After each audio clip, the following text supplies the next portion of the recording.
All right, that's the band. The band. Oh, they're still going. They're doing. There's no time for another verse. There's no time for. Stop the music. Stop the music. Why is nobody? Oh, I have to. Guys, pipe it down, okay? Pipe it down. Pipe it down. A little more. A little more. Actually, just stop altogether. We gotta get rolling. There is so much that we need to talk about. And so without further ado, I would like to introduce all of you watching at home to our wonderful panel of eligible bachelors. Wrong show. That's a show I'm hosting later. This is the Breeders' Crown show.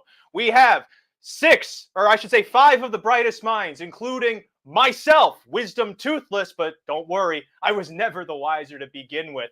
12 championship races happening at the Meadowlands Racetrack in East Rutherford, New Jersey. For those wondering, a place inside of the United States of America. There's not going to be a quiz on this, don't worry.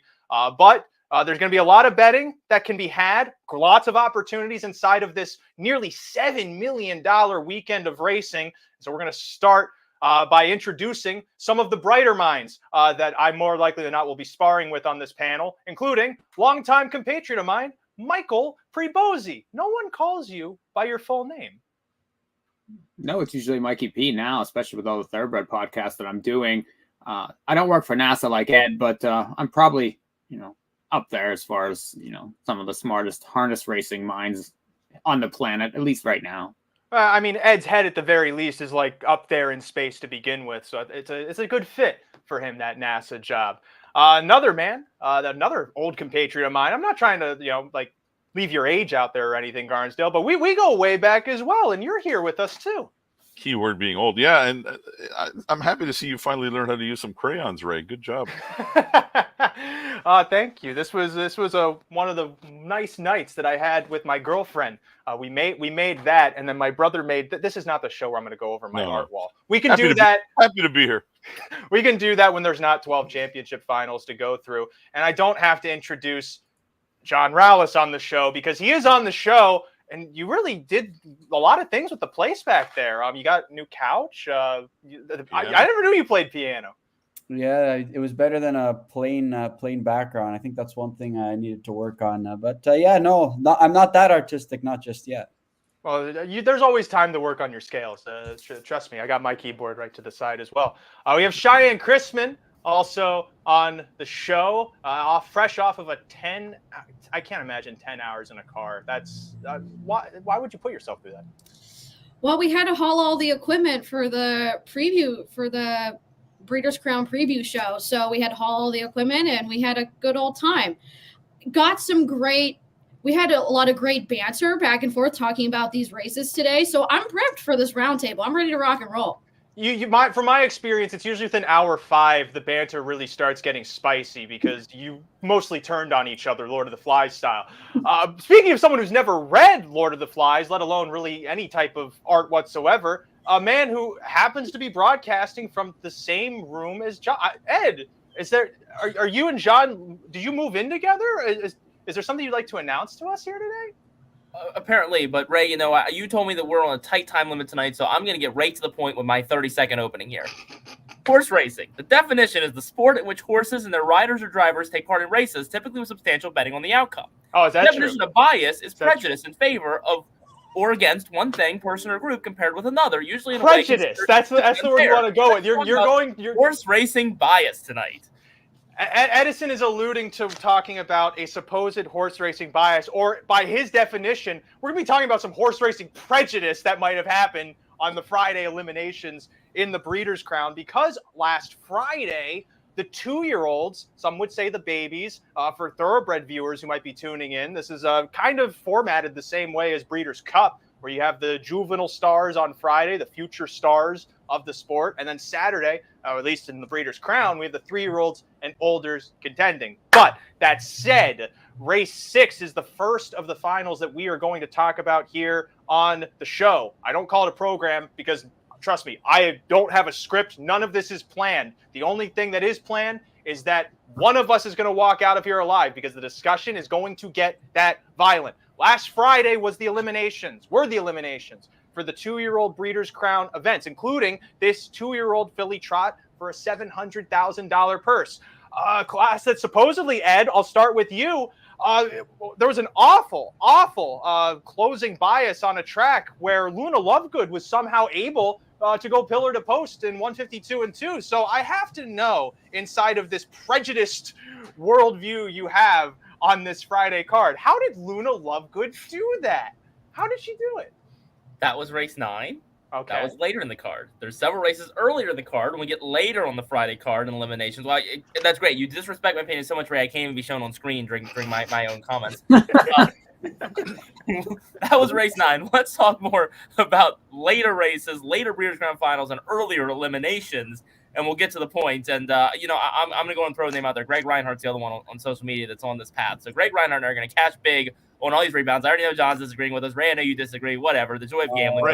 Ray, the track unbiased itself partway through. Don't you know that? That's what I'm saying. That they somehow, from what I know about tracks, because I've worked at one. I work at Oak Grove, and one of the things that I see is that sometimes they bring out a bit. It's like a big graduated cylinder when the track is too biased, and it has anti-bias juice inside of it. And so they just pour the anti-bias juice over the ground, and that's what the scrapers are. I guess that's what they do on this supposed biased track Friday. Ray, you're grasping at straws so badly. You've changed your story. First, you said we injected the anti-bias juice into the horses. Now we're putting it on the track. So which? No, I never said into the horses. You always do it into the soil because it's the surface that's biased. Because when the horses can feel in their feet, oh, this track is too fast. If I'm on the lead, I gotta quit. Or, oh, I'm in the back. I can feel in the ground. It's time to close. So what I want to know is if the track was so biased, then who was against it? Tell us who was against it and who you liked.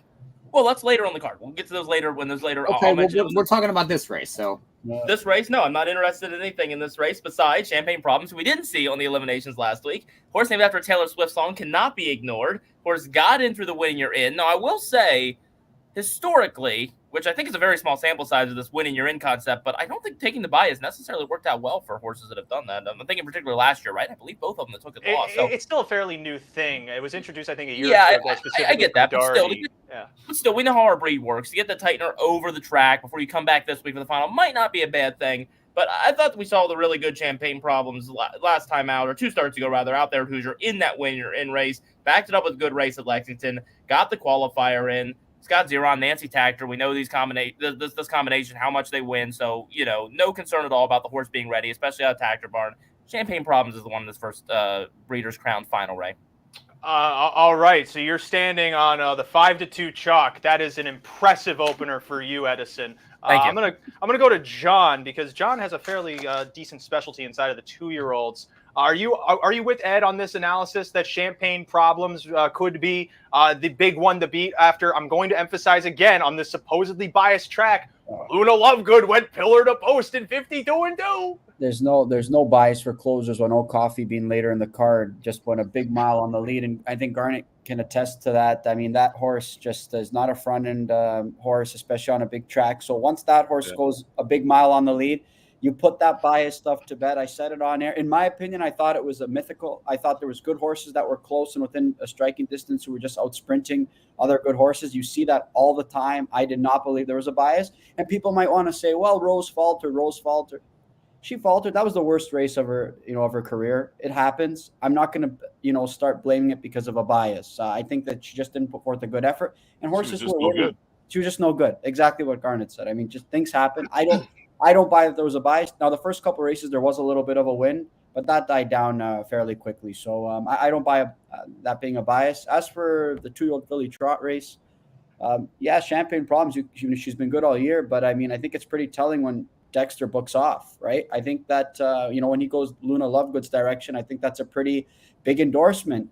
I think that going in, he likely thought that he was going to be driving Champagne Problems, but I think Luna Lovegood really impressed him. One thing I realized about Dexter is he really raced some of his rookies in these eliminations, and I think also it was pretty telling. And I think part of the reason why he wanted to race them and race them a little harder than you normally see from eliminations is because he had decisions to make. I think that was a very convincing win and a confidence boosting mile for him going to Luna Lovegood. I really wanted to play against her, and I did put What a Bit Hanover on top. I know she's going to be up against it from post 10. I'm aware. I just really think this filly's got a lot of ability. I was watching the Roundtable last week. Thomas Fenson said that maybe every horse has a shot in the elimination except for What a Bit and Another Filly. I was strongly against it. I've been high on this filly all season long. I think we'll be hearing some big things from her next year. It sucks she drew post 10. I'll play some small win tickets with her on top. I'll use her in multis, but I do think Luna Lovegood. I mean, that was a really, really impressive effort, and I think her versatility is going to bode well here. John, I did a pod actually with Thomas for our, the In the Money Plus service, and he did mention this horse. He did mention that you did like What a Bit Hanover. And what my question is what kind of trip does she get from this outside post, especially since Aki's sitting there on that one? Doesn't she have to go forward? Yeah, she has to. And you know what? He did make comments about what kind of filly he thinks she'll be next year. And when you're playing Breeders' Crown races this weekend, you're not looking at next year. You're looking at this weekend. So I just, crazier things have happened. We saw some horses sweep the field. If she somehow works out a third over trip or is within striking distance, I really do think she's got a lot of a late go. So I'm just going to use her on top as a price, but I do think that she's going to be up against it by the post. But this filly's got a heap of ability. It's one that I would strongly use in multis, one that I would use in exotics as well. But if you're talking Luna Lovegood or Champagne Proms, no disrespect to Champagne Proms, but again, I think Dexter Dunn's kind of making the decision for you. And I know drivers can be wrong, but I mean, that was a pretty convincing effort there. There's a ton of speed in this race, though. There's a ton of speed, and that's going to set up, I think, for maybe some things to go crazy. And you're dealing with 2-year-old filly trotters too. So somebody might make a break in a tough spot. You just don't know how the race is going to set up. So I do think that I would want closers in the race. I do think that Luna Lovegood's the best, but I think there's others in here like Thomas mentioned. Miss Belmar was very good in that elimination. I definitely will have some What a Bit Hanover. I think now not going to be a closer, but I want to know what kind of trip A Perfect Annie gets in this race because she's going to close. Well, if she does, I like her a lot better. Mm-hmm. And I think that, with Todd, he can trip horses out, especially horses like this that have shown ability, raced pretty well, I thought, in the elimination and just got tired late. She's always going to come and kick. I might use her. I think that she's worth a use. She's going to get lost in the race. I would be irresponsible if not mentioning an Oak Grove horse because I watched a Perfect Annie in some of her first starts, and I've mentioned this in some text chains that you, Mike, and John are in as well. I did not see many trotters go a sub-28 final quarter the entire meet. The 2-year-old trotting filly, a Perfect Annie, was able to do it over that track. The way that she was able to reach for the ground was eye-catching on that smaller track. And from this spot specifically, you mentioning that speed, I think Todd's hand is forced. There's no way he's going to be able to out-hustle Luna Lovegood, Lady Landia, Sound Judgment. All the inside 6 are pretty much going to be barreling out of there. And so this filly is probably much better off of a helmet. It's probably going to land into that type of spot. And to John's point, I think that puts Ock into that type of like Daiquiri Hanover spot too from that outside post. It's just you're going to have to be forced to take back because those inside 6, their main game is to go and jostle for that front position. And then from there, you're just kind of wondering, how are they going to hold it? Are they going to be able to hold it? The tricky thing with Luna Lovegood, and others can maybe attest to this, I think from her elimination, she had a lot more than 52 and 2 inside of her. You watch the way that she raced, she was kind of on a line the entire way around the track, and she was drifting in the lane, but in front by like 5 lengths. It definitely looked like if Dex kind of gave her head a little bit, she may have gotten 51 that day. And that makes me wonder then, if she gets confronted, does she keep going? It's like, does anyone else feel that way from that elimination? I don't know. I mean, you're saying she can go 7/5 of a second faster? I don't know, man. That's a little extreme in my opinion. My main thing is just you never know when you see them restrained like that. If you actually let them gather their momentum when the big money is on the line, you can drop a second. You can find at least 5 lengths. I don't know. I think sometimes that's an illusion, but I just want to mention a horse nobody has yet that I liked last week, and I put a pretty good bet on. Had absolutely no chance with the trip she got. Spicy Nice. I like her to hit the board here. Something's going to come flying late. Like it's been pointed out many times. There's a ton of horses that show that they want to leave, right? The 1, 2, 3, the 6, the 8.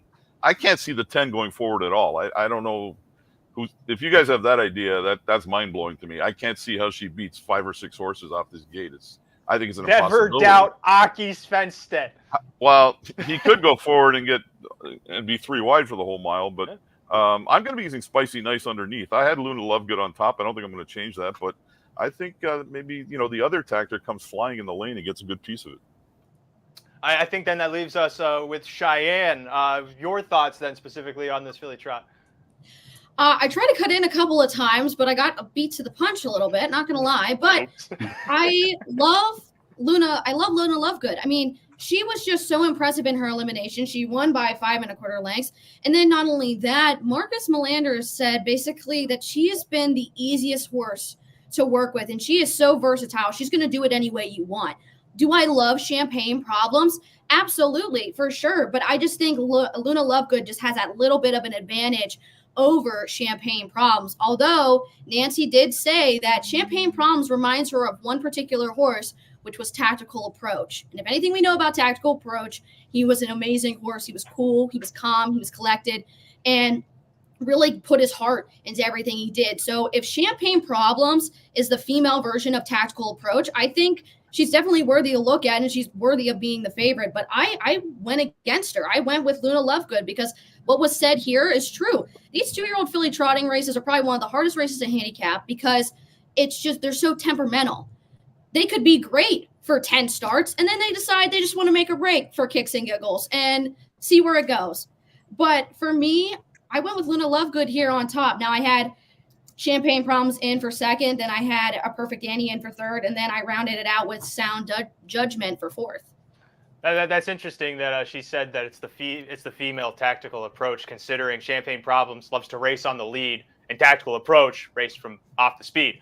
Whatever that's worth, I don't know. It's time to go on to the 7th race. Next Breeders' Crown final. This one for the 2-year-old pacing fillies. Speaking of Rose, because Mike, Ed mentioned this when talking about the bias, there's also another phenomenon that we notice with the Breeders' Crown eliminations, and it specifically revolves around Lexington. Because those 2 weeks of Grand Circuit races, you see a lot of horses put in these really big miles. And then, Breeders' Crown is that next step. Don't we often see that a lot of times horses maybe exert a little too much at the Red Mile, then come elimination time they're a little short?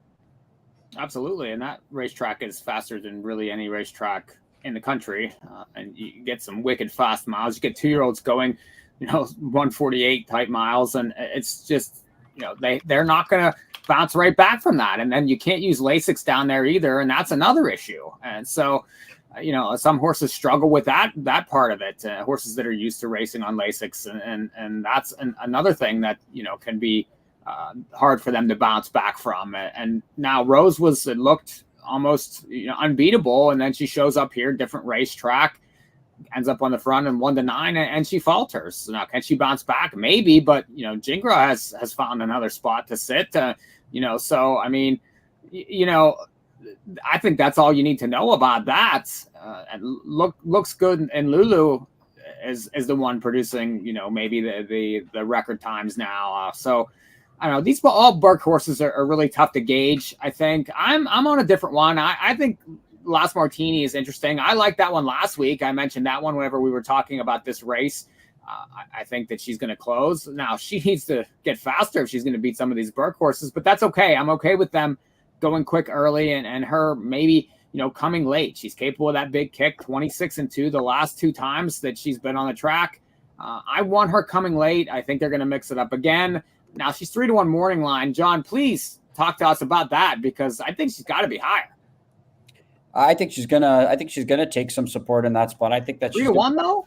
I think she just won her a limb. Why isn't she gonna take support there? Well, she was 4.5 to 1 in that race, and Rose was 1-9. So I mean, you were 4 to 1 going into a race where you're kind of a relative unknown, not sure if you can beat similar company, and you beat similar company in that spot. You're gonna take support. I do think she's gonna be second choice. I think that's a fair line. Okay. But I mean, what are the odds on the 1? Yeah, because I mean, 6. Do you really? I understand that she set a track record when winning there, but do you really think 6-5? Do you really think she's that low inside of this race?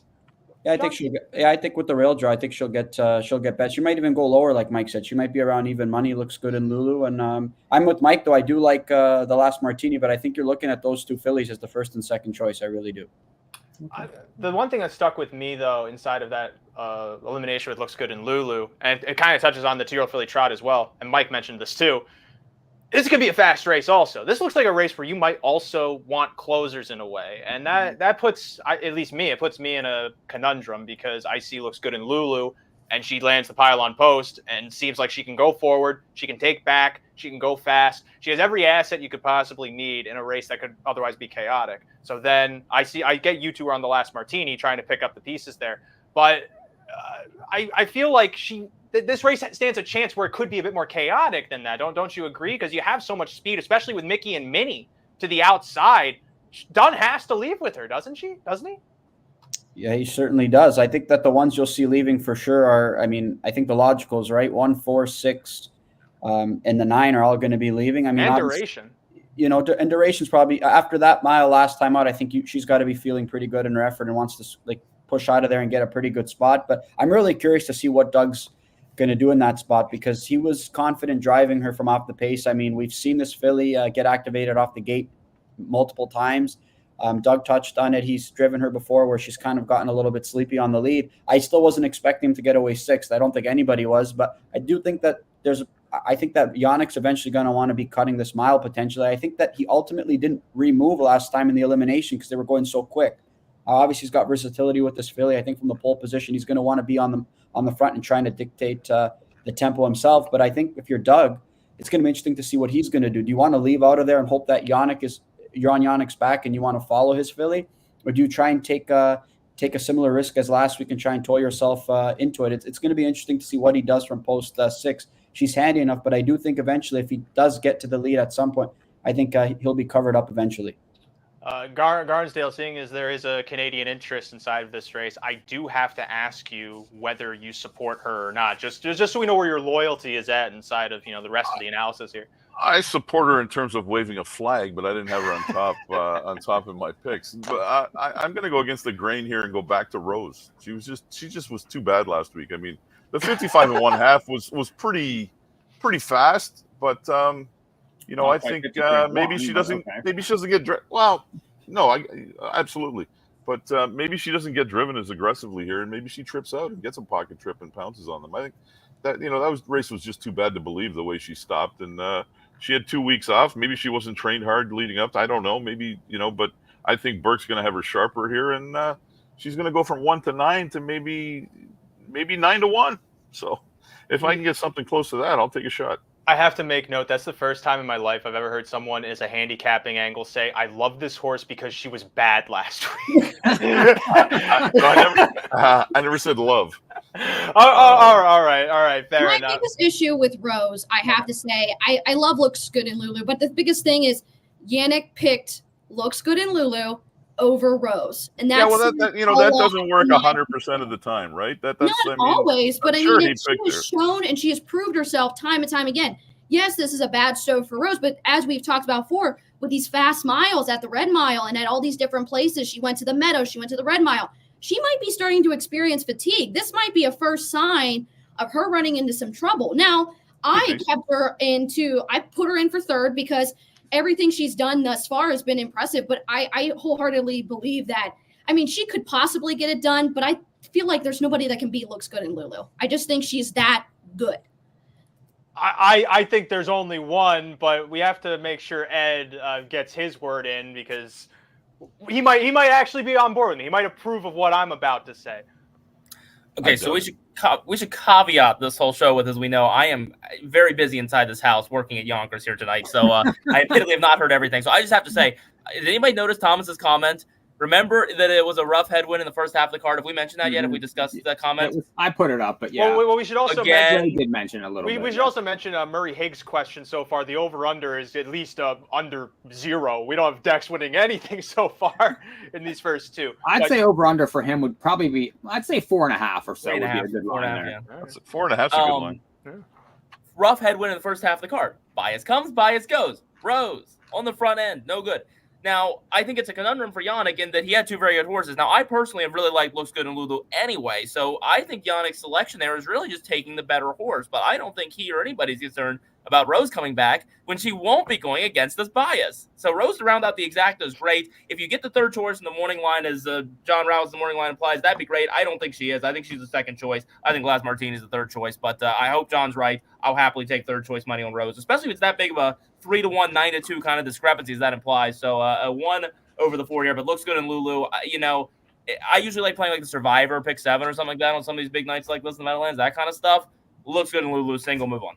You're not going to approve what I'm going to say then, because I think there's only one other horse that could beat Looks Good in Lulu in this race. I'll keep it short. It's Rodeo Drive Deo. Simply every single time I've seen this filly race, granted they were at Lexington, and Mike, whenever sometimes he sees a horse race well at Lexington, he calls them Lexington lovers. I don't think she's a Lexington lover. I don't know. Wait. Did you say Rodeo Drive Deo's a Lexington lover? Well, I'm saying that sometimes Mike will see horses like her. I thought Mike was saying that about that filly, because all she did was close in sub 26 in the New Jersey Classic final. No, I'm saying that there are some horses that are like that. Yeah. I thought you knew with that filly. My point is in the odd circumstance that this race also goes chaotic and torrid. I've not seen a pacing filly who doesn't have speed but just loves a target like Rodeo Drive Deo does. She somehow always keeps reaching forward to try and pass horses in front of her. And I think, if things get too hot up front, Dave Miller is the exact guy you want driving a horse like that to come power over the top and upset. That's really the only other thing I see inside of that 7th race. Race 8, 2-year-old trotting colts and geldings. Mr. Hatter, seeing as this race has a 5-2 morning line favorite in Maryland, you're forced to start this discussion. I guess, well, yeah, I'm the only one of us here that lives in Maryland and Maryland native, so do I have to select Maryland? Technically. I probably should feel bad. Actually, what's funny? I bet Maryland one time this year, and actually the race is still on the page. I thought Maryland could beat, was it Champagne Problems? Whoever he was against in the, no, it wouldn't have been Champagne Problems. Whatever, I think it was a Burke horse. Whatever one he was against in the Wellwood elimination. John Rouse probably can tell me. Who was the chalk in Maryland's Wellwood elimination that I think broke? Oh, wait, that's a... Oh, damn, I feel like I'm on Jeopardy now. This is... Well, it wouldn't be the Wellwood elimination. No, that was Tactical. That was Tactical. It would have been the final, and it was Tactical Dynasty. Yeah. Dynasty was the favorite that won. Okay, I'm sorry. Yeah. I like Maryland that night to win. Go figure. I jump off after that, and this thing's been spectacular since. But I'm going against Maryland. Here's the price play. And Ray, come on, you're my Kentucky guy. You work Oak Grove. You should have some opinion on some Kentucky horses. Go, dog, go.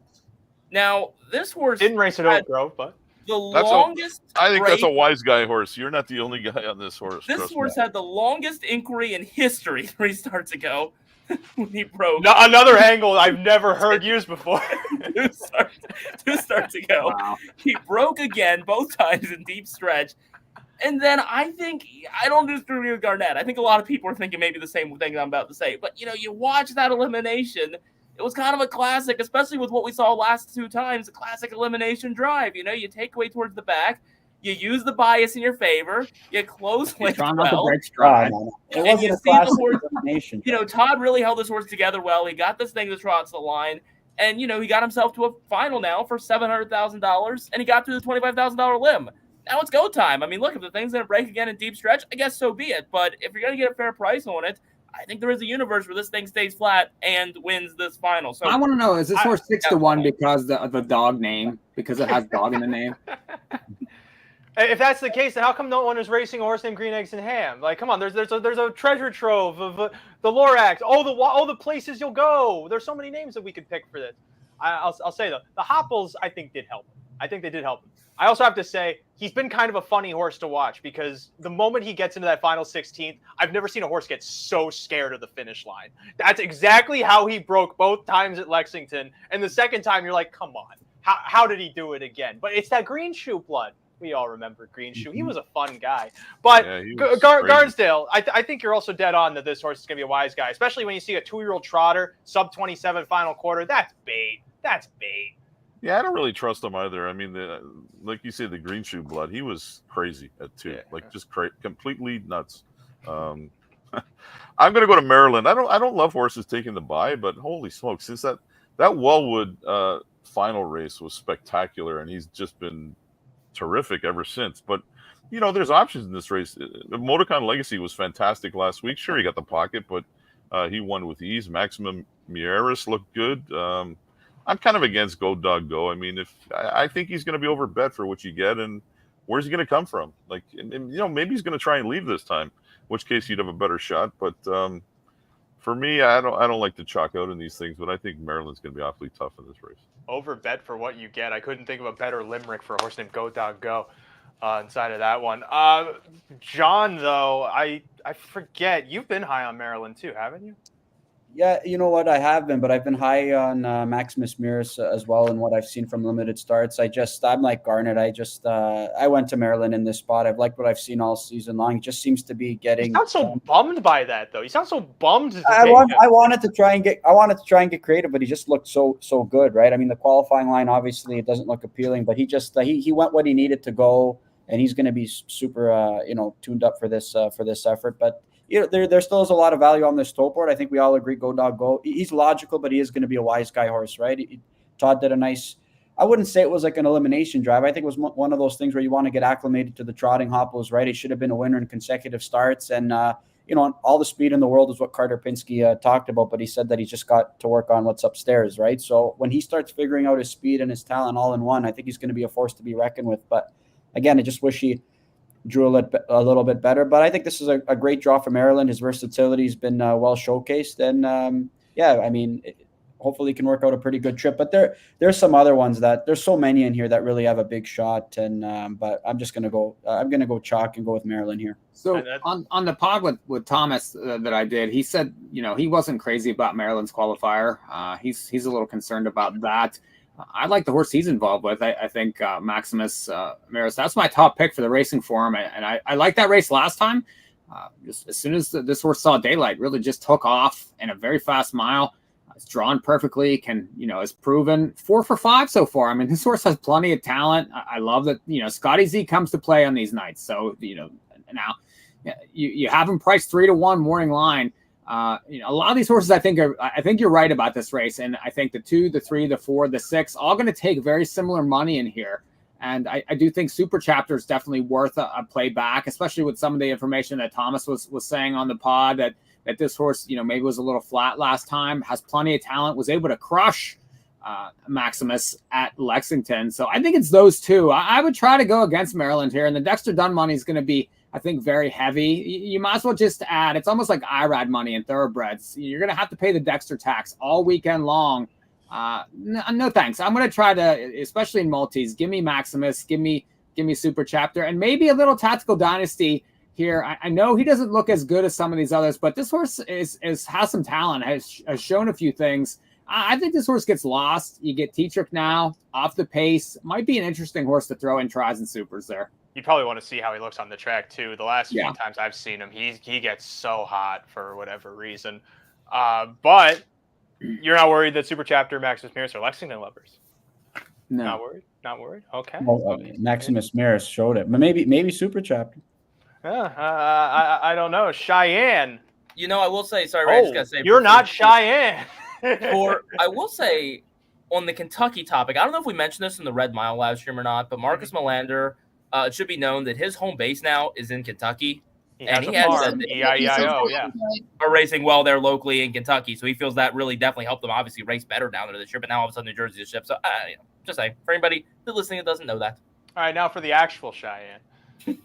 Yeah, so just to piggyback kind of off of what Edison said, we did a video piece on that, and the reason why he invested a property in Lexington, number one, is because their program is so good, but not only that, his horses were getting sick all the time, and having just a stable where your horses are constantly at and they're not encountering new germs constantly is a huge factor, and it's beneficial. But enough about that. Let's get on to the important thing about handicapping this race.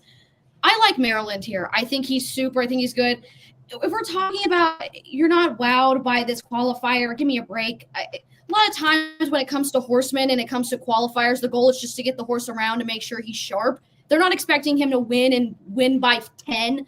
They're just wanting him to get around and get the job done. And that's exactly what he did here. And he shows that he's sharp and he's ready to go. And if you have Dexter Dunn on there, we know how good he is. We know how sharp he is right now.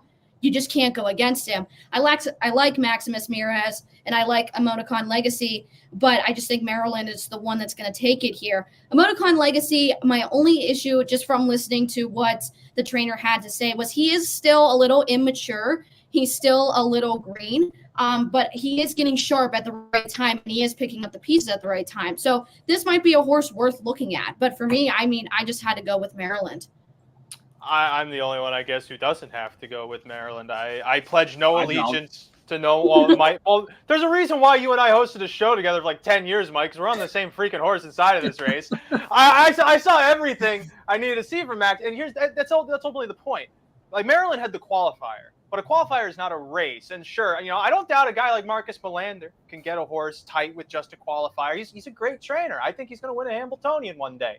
But Maximus Mirez having that recency, and on top of that, showing such a clear progression from each start in just 5 starts. He debuted at the end of August. And so every start he's been getting better. And he was able to show so much fight in Downing Super Chapter in that elimination. Just having that recency and fitness alone, I think, makes him a fierce competitor against a horse like Maryland, who, granted, he has the accolades. He won the Peter Houghton. He won the Wellwood. He won the Mohawk Million. But I have some qualms with the horses he was in against in the Mohawk Million, for example. I don't really know how they would fare against a group like this. The Wellwood, granted, Dex put him in the right spot, but it also kind of set up for him as well. So I think this is Maryland's first true test. If he wins, he's going to win at a short price. But I don't want to just be forced into 7-5 on him inside this race, because that means Maximus Mirez might be 3-1. Might be 7-2. And I liked everything I saw from him. So that just makes him a better bet to me inside of that race. And no one can contest that, because we have to move on to race 10. 2-year-old colt and gelding pace. Traditionally, this has been a race not only of upsets, but one of where Mike Pribozie gets the winner, because for a couple of years ago, he was the only one who had any balls, or gall, I should say, to say Ammo would win the Breeders' Crown. And much to the chagrin of Confederate, Mike was right. Yeah, I got a nice round of drinks off that too. Mike was in a giving mood that weekend at For Mohawk. 2 days. That was fun. I was sitting at the table for that race. That was fun. Now, yeah. Mike, who is going to win this race at 90-1? Well, it won't be 90-1, but I did like sipping on Sea Rock. I thought was doubled up last time. Really wanted to go and was held back. Now you get Scotty Z. You're going to be from off the pace.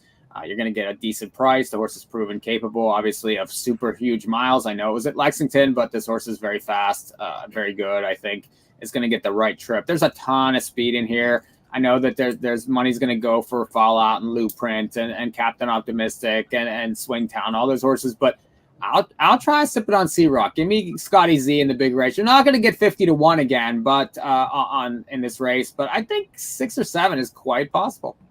John, I see you shaking your head. I imagine you're of the same impression of me, which is if you saw Blueprint and Sippin' on Sea Rock race together, how do you take Sippin' on Sea Rock instead of Blueprint? Well, I mean, I don't want any part of either one, to be honest. Still wrong, but okay. It's hard for me. It's hard for me to like Sippin' on Sea Rock, especially when you see Yannick book off for a horse he wasn't even listed on. And to be honest, the horse had a nice trip. Should have gone by Blueprint. I think. Listen, I think what I was thinking about even earlier is that we tend to kind of live in the moment with some of these colts as well. I think that we have a tendency sometimes, and I think me being a relatively young person in the sport, sometimes I see horses and say, well, this is going to be the best. This one's going to be the best. And we thought Blueprint was going to be the best pacing colt. And I think right now he's probably on a downward trajectory in terms of some of his stable mates, right? I think we're seeing that with a lot of colts. You're going to say so, I think I don't want any part of either one of them right now. And I think Swingtown's the one I think he's the one that is the one that I want to back in this spot, but only if he does get a 12. I think we saw what happened. Dexter got off? Well, I don't see. I think that was a tough decision that Dexter made, but that's one where I'm not going to put too much stock into it. Obviously, Captain Optimistic, I'm pretty sure he was impressed with the fact that he fought off some rivals. But Swingtown, if he can get a nice stalking trip, I mean, he was so well in hand. That's the trip I want, though. I do want him to follow a helmet, because we saw what happened in the the elimination Metro Pace. Mm-hmm. He obviously got a little bit too hot on Chris Page, and he stopped. And then obviously that kind of factored into the decision making in the final, right? I mean, he had him a little bit too far off the gate. Still raced really well. Yeah, he did get beat fair and square in Ohio, but he responded really, really well. So I think right now he's coming into this race sharp. I will say I'm curious to see what the money's going to look like on Fallout. That's something I want to hear about you guys, because at some point for 2 starts, he was the one to beat going into this Breeders' Crown. He looked dominant. Is he going to get lost in the shuffle a little bit now after those 2 horses look pretty good in their elimination wins? Like, especially with this post, how's that going to look? But give me Swingtown at the spot. I'm sorry, Darren. Go ahead. I'd say 5-6 to 1. I think it will get a little bit lost at this point. Really? Yeah, I think people jump off pretty quick. 5-2 morning line after a couple 1-9 races, and you think he'll be 6 to 1? I think it's possible. The tricky thing is, I mean, he went 48-4. Captain Optimistic set a track record last time. Swingtown was impressive off of the helmet. The issue is that you have so many horses coming into this race, either at the top of their game or with some semblance of form that informs you that they're going to be competitive. So the point then is, what's the lowest price in this race? I think the lowest favorite is 8-5, and it might be Captain Optimistic inside of here. But yeah, I think you're right. It was tough doing lines for this. Like, to be honest, it's really tough doing lines when you don't even have all the final changes, because I'm sitting there looking at 3 colts who are going to be – someone's going to take the money, but who do you make favorite if one driver books off for horse X or whatever? I think the safest play was just to go Fallout, given he's got a 48 and change mile under his belt. But, like, realistically, like, I mean, it's a lot easier to do morning lines. I was probably a little high. You know what? He might be like around 7 to 2-ish. Mike's right. He's not going to go off at 6 to 1. No, he'll never. And if he goes off at 6 to 1, just by rule, you have to bet that horse. Yeah, for sure. Right. But already that's a problem, because there's like 5 horses in this race that could be anywhere between 3 to 1 and 9 to 2, and we all know how tote boards work. That's not how it unfolds. So that. All this is to say, to get the true sense of who the favorite is, especially given this supposed track prejudice that happened on last Friday, Ed Hatter must be enamored with Captain Optimistic going pillar to post in an all-time fast mile, beat Huntsville's record of 149-1 set over at the Meadowlands. You must love Captain Optimistic, Ed. Ray, it's not how fast you go, it's how you go fast. Okay, Gandhi. What's the point to that? Well, you know, I really can't decide, because, okay, hear me out. When I watch this race live, you know, obviously before factoring in times, let's put it this way, I didn't think we were going that good. If this race went 3 or 4 seconds slower for Captain Optimistic, 2 seconds slower, I think you'd sit there and say it was a classic elimination race, right? The winner goes around, second place finisher went around, Blueprint tried to make some impression from third, went around, the 4th place finisher went around in 4th, sipping on Sea Rock. Like, it felt like a classic elimination race. But then you see the time, and it's like, well, maybe it wasn't. I'm still going to go with my belief. Again, nobody challenged Captain Optimistic on the front end. He went. He did his thing. It's not how fast you go. It's how you go fast. He did it fairly easily. I would go back with somebody else out of that race, too. I think it is one of those things where the tote board's going to tell you a lot later on. It starts the late pick 4, so unfortunately we're not going to – either fortunately or unfortunately, we're going to see what these prices are before even betting a pick 4 ticket. If you're playing like the pick 6 or something, you know, that you can kind of try to disguise in there depending what you think horses may or may not go off at. But at the end of the day, if Captain Optimistic's going to be the one way over bet, I'd be pretty happy to come back with a horse like Blueprint or sipping on Sea Rock. Fallout, I can't decide either. I know, Ray, when you and I were on PTF earlier, I did say I like Fallout. I do. Again, the question being is price. I don't think the favorite. I think it is Captain Optimistic, especially for post 5. But again, joy of a pari-mutuel game. We kind of can wait and see when we get there at post time. But going to my belief, Captain Optimistic's the favorite. I would take Blueprint as the top choice, sipping on Sea Rock, Fallout, one of those 3. That's what I use in multis. One of the rare places where you are correct, Ed. Blueprint is going to win. No, he's wrong 3 times. Swingtown's winning this race. He showed a new dimension last week. He's the only horse that closed. The fractions were slow. He came home like a rocket. I like Swingtown a lot. You have to put so much faith, though, in Yannick. Nothing against Yannick. He can keep the horse quiet, but he has to keep the horse quiet. If you see him revved up in the post parade, Yannick sends him. He's going 54 to the half. You don't know what's going to happen then. You don't know. You got horses outside here. This is going to turn into another wicked pace here. They're not walking around this racetrack. It's going to be wild. This is going to be a wild race. It is going to be rough. And it's funny, though. We're all talking about Blueprint and how impressed we were. And here he is now at what's going to be a pretty good price from the outside, especially with Ronnie Wren driving. We know he's a capable driver, but against some of these some of these regular top Grand Circuit drivers, obviously, who have a lot of success in these Breeders' Crowns, I do think he might get a little bit lost in the shuffle. I know Jen Otten was telling me over the week after the races concluded that she kind of reminded me of that as well, saying like don't sleep on this guy, right? So she's right about that. The same way a lot of people mention his name, because at one point we were enamored by him, and now after a couple losing efforts, we're jumping ship. But I'm still going to go to the other Burke Trainee Swingtown and hope that he can work out a trip. All right, one And last. when you talk about chaos, remember what I said last week. There's going to be 1 or 2 bombs, and look what we got. We got 80 to 1 shots winning Tons. races, right? So In races we did not expect to get that as well. right, and you know that's going to happen here. Yeah. So like for people watching, if you like a horse that you played last week that maybe disappointed you, take another shot. You might catch them at 50 to 1 this week. That's true. It's not necessarily kosher to like go on air and as a handicapping angle say, I think Highland Kismet's going to hook wheels with Carl, and so Daiquiri Hanover is my bet inside of that race from that elimination. But Cheyenne, one last chance to be correct. Blueprint is winning the colt pace. I went with Swingtown here too. Gosh, damn it! I know. Yeah, unfortunate. Yeah, he was just so impressive. That 25-4 last quarter. There's just no question. We talk about. I know Mike likes sipping on Sea Rock. I was a sipping on Sea Rock fan. I was a ride or die until, basically, until every time I looked at him against Blueprint, he would get beat. He was been kind of playing second fiddle, and now on the Ohio circuit, he dominates. He crushes. He's amazing. But then when we get to the Grand Circuit level, he's good, but I'm not saying he's a Swingtown. He's made 400,000. He has the fastest mile ever. To a track that is fat, that is going to give you those crazy fast miles no matter what. So how many of those fast miles are you going to be able to trust when it comes to the Red Mile? Well, Blueprint was down there too. He was down there. He didn't record at all. That's awesome. Good for him. But I just think Swingtown is just shows that he's got the edge over sipping on Sea Rock for sure. Now I like Captain Optimistic too. I went with Swingtown over Captain. Just because just how impressive he was in his elimination. One thing I will say, I do remember Dexter saying Captain Optimistic was a touch on the right line. Is that going to make a significant difference come this final? Probably not, but it is something worth noting when these horses are going top speed and if they're not cooperating the way they're supposed to. I think he'll be fine, but it is something to keep in the back of your head when a driver does point that out. He's been running in all season long. It's just something that they've been working on from start number 1. So hopefully, it can make a difference, especially in when you're facing good horses, but probably not enough to concern him if we took him in this spot. That actually raises a bigger question. He was so on the right line. If everyone actually noticed, his head pole popped off in the last 50 yards of the race. Was he so on the line that he popped the head pole off? Who knows?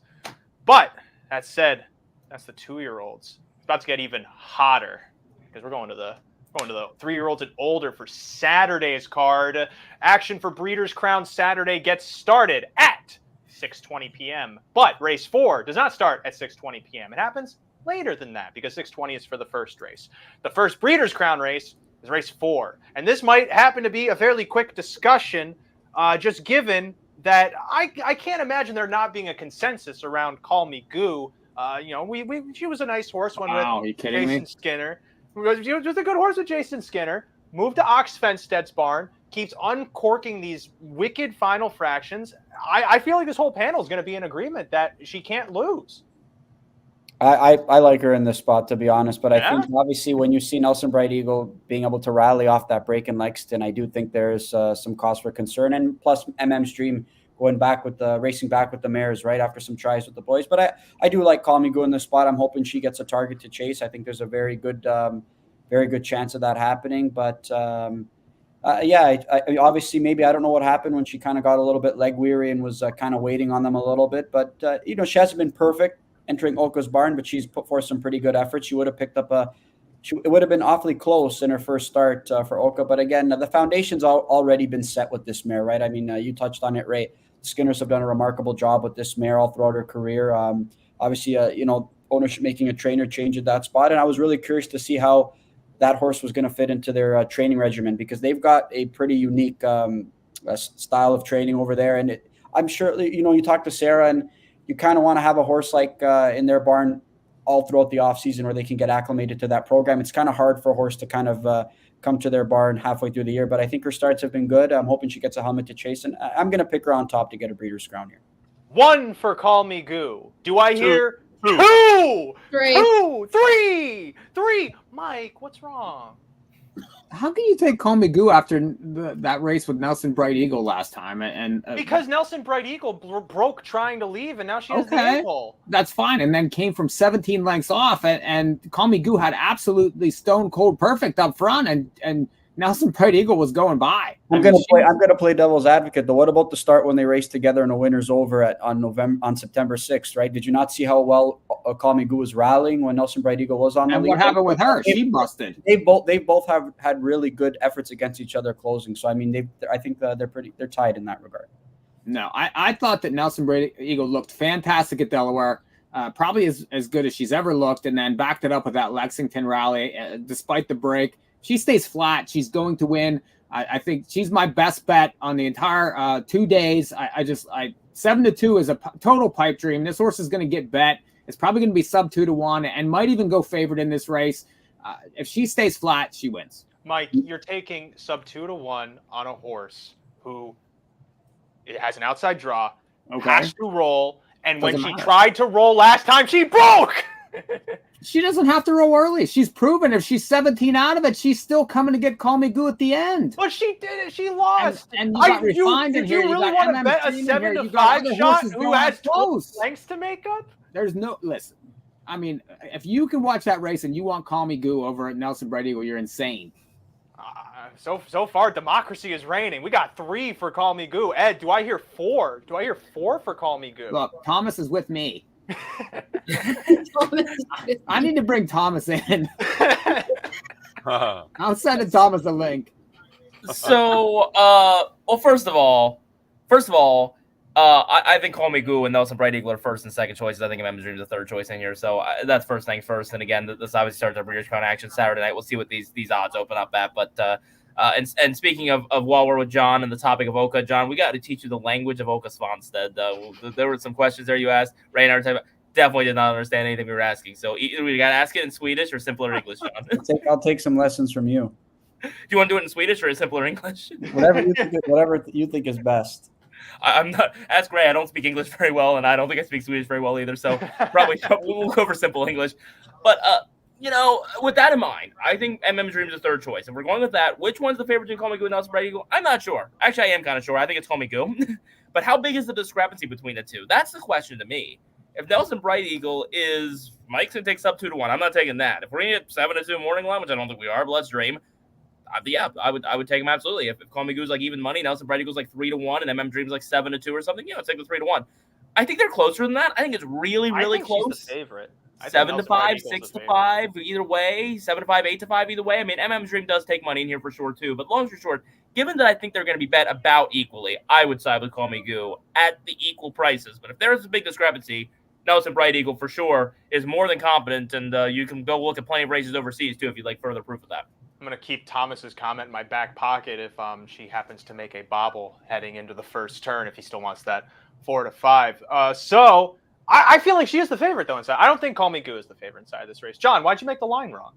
Is MM's Dream going to get lost in the shuffle here after racing against the Mares? That is also a good question. Right. I mean, she's been facing the boys, right, all season long. She's been, competing against them. She's been pretty good when she's taken on her own kind. I feel like she's got a great draw to work with. She's coming off a convincing win, albeit it was a really easy spot. But, I mean, she's proven she's one of the top trotting mares in the division. I do think with her draw and body of work, I think she's there's a good chance she'll be chalking this spot. Well, do we know if Ron's pulling the shoes?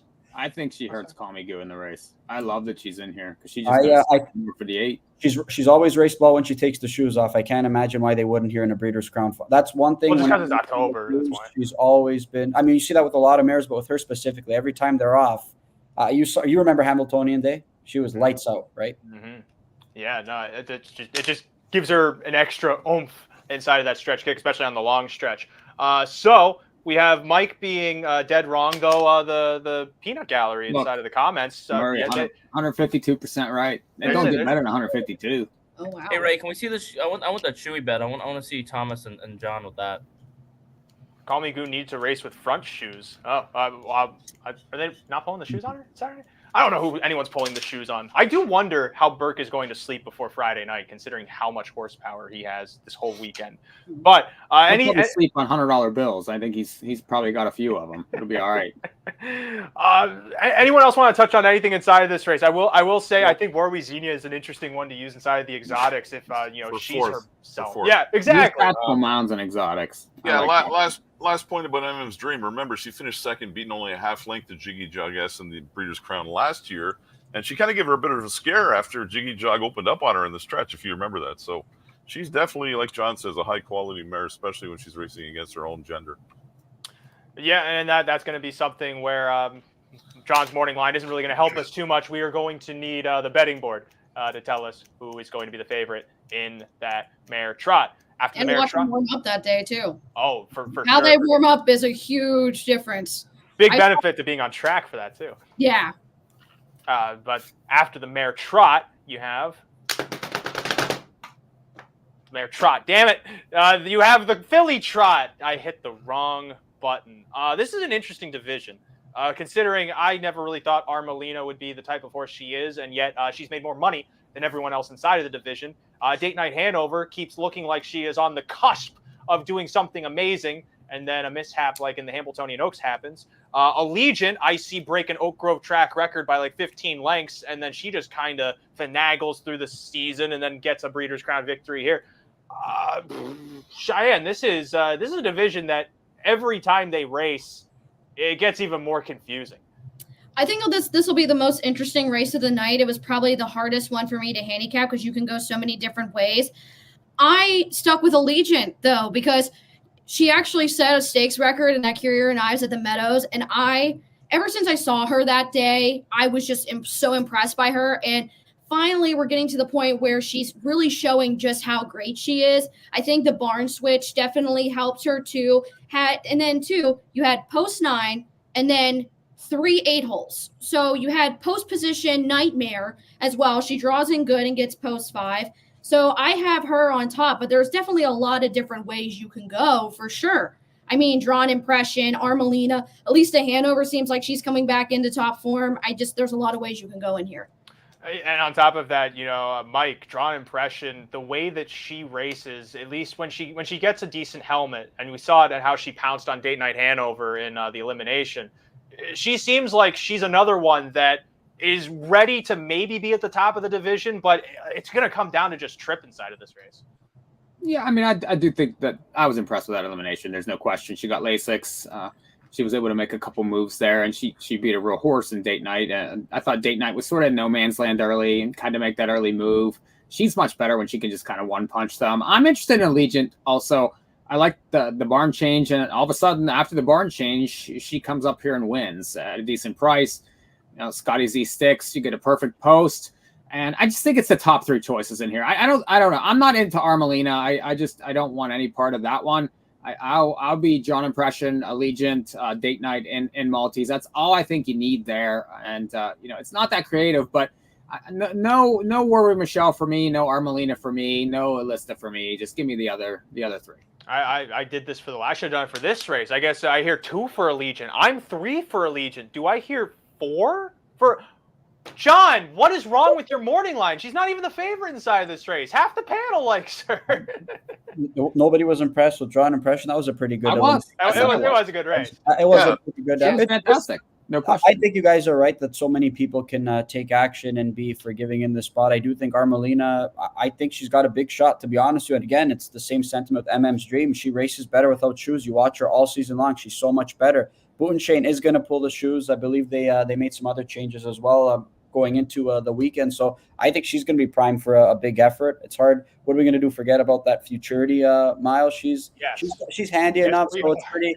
The pole state's not going to hurt her, but I love the fact that Drawn Impression, I love how Louis can kind of just do whatever he wants to. I mean, Garnet, we've all watched her last year. She was closing so well from off of it, but she's added a different dimension, right? Louis being able to leave off the gate, she's looked great doing so. And again, I kind of asked him about it, just being able to kind of start and stop her again, right? He clears to the front in that elimination, lets Dex go. He can re-rally her and get her, gain her interest again in the lane, and she looked really good. So her versatility this year has just been a huge step. I think we all knew she had the makings of a superstar, and the breeding certainly indicates that. But right now, she just seems to be putting it all together at the right time, and I'm excited to see what she can do on Saturday night as well. Yeah, and it looked to me like watching the stretch drive, it looked like Louis just had that completely measured. Right? He didn't move until he had to, and he just sailed by, and he wasn't really urging her much. I mean, I don't think he ever thought he was losing that race. And like you say, I mean, Her mom's a double Breeders' Crown winner and just a terrific horse. And yeah, I mean, I think you got to use her. I went to Allegiant because I think maybe she just gets the best trip. I think I think you guys underestimate the French money too, right? I think that's gonna. I mean, she was even money against State Night Hanover, though, right? Wasn't she? So nobody expected that was going to happen. I'm kind of with Mike. I'm using the same three. A horse I might use in third and fourth slots in maybe tries and supers is the 9. Sad Bird Still Sing. Something always comes and passes horses in the stretch in these races, right? They're not. It rarely runs races chalks 1, 2, 3. So I might stick her in the bottom and try and get some prices in the exotics with her. Maybe Story Hanover at a price also underneath. Yeah, I think that horse is very interesting, especially getting Lasix drawn perfect. I think this race is also interesting just from a tactics standpoint, because whenever you have Armelina inside of a race, you have to really gauge what the contesting speed is going to be. The Philly Futurity is one of those races where you really are kind of amazed at how much she was able to carry herself home, given just how the first half of that race set up. But it's somewhat of a different game, I feel like, because she had an inside post. She had to work a little bit harder, I guess, to get forward with all the outside speed. But I feel like she's going to have to work even harder from post 8 inside of this race. And so the question is anyone really going to confront her? If they do, I feel like that opens the door to horse like Allegiant, because she can pounce at the right time, or even a drawn impression. But what does Louis do in this race? Do we feel that Louis is really going to try and hustle forward, or is he going to take back? I feel like he has to make some perfect decisions, given he's so far inside, because he really has the opportunity to jostle for the right position, but he can also has the risk to either get too close or get too far back. I think he has to be aggressive. I don't know that he has to be on the lead, but I think he's got to blast out of there and make sure he gets position near the front. And maybe that puts him in the pocket to Armelina. Maybe not. But Ed hasn't said anything yet, and so now is his time to talk, since he only has like 2 minutes before he has to go call the 10th. Well, yeah, because I think we need to talk more about that Armelina elimination. So you see, Ray came back on Saturday, gets beat by the bias. Was on the league, gets beat by the bias. That was Friday. Well, I came back Saturday for one race only. For one race, okay. I will be playing the Survivor Pick 7, which I do like playing. I have a strong opinion race 3. I've already said I have an opinion race 4. To be honest, this is a race I really don't have much of an opinion on, and I'll be buying, mostly logical horses to obviously, with that type of wager, stay alive.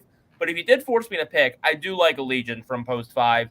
And again, assuming this morning line is going to be correct, it's going to be the third choice on Allegiant. I would like that quite a bit. I'm not sure if Drawn Impression is the favorite. If she is, it's a big play against for me. I might even leave off of the Survivor and try to get by without. I don't particularly love her in the spots. I do like Armelina, though, coming back. I think, again, the dimension that Allegiant showed last time out and beating her was just how good she was. Maybe not necessarily a knock on Armelina, who obviously went the huge effort back to in the Philly Futurity. So, again, Allegiant, Armelina, maybe even Old Date Night Hanover. Again, fairly logical, but definitely spreading in multi-races to just kind of turn the page and move on, hopefully. It definitely does feel like one of those Breeders' Crown finals where there's like 4 or 5 that are just drawn optimally and are somewhat better than the rest. And it's going to be somewhat short prices then. At least on the win end, I think. Barnsdale is the right idea with Sad Bird Still Sing, because you're right. It's always on the trifecta, you try to play it logical, and you're like, I'm such a dope. Why did I leave off a 50-1 shot in the third spot? Because they were able to just slide in and get into the picture. I think I'm thinking kind of the same thing. If we're trying to talk about that third slot or that fourth slot for your superfecta, we've had no love to Sugar instead. I was waiting for it. That was not. I mean, the Breeders' Crown elimination wasn't amazing, but he just basically did what typical eliminations do. And basically made sure he got up there, got 5th, and got into the final. And then the horse draws well here and gets post 3. I don't see how this horse doesn't go under the radar and goes into for the trifecta or the super. She's just been so good. And she won she closed in 27-2 and had the, finished out in 52-1. So she shows she has the speed and can handle this track. So, she's definitely one to put into your trifectas and your supers for sure.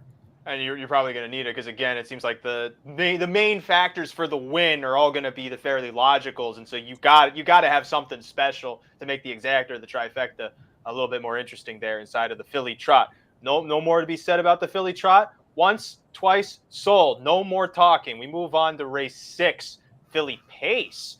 Oh God! Speaking of a nightmare division, nothing against them. You know, they're great horses. If I saw each one of them, I'd want to give them a peppermint, a little pat on the tummy.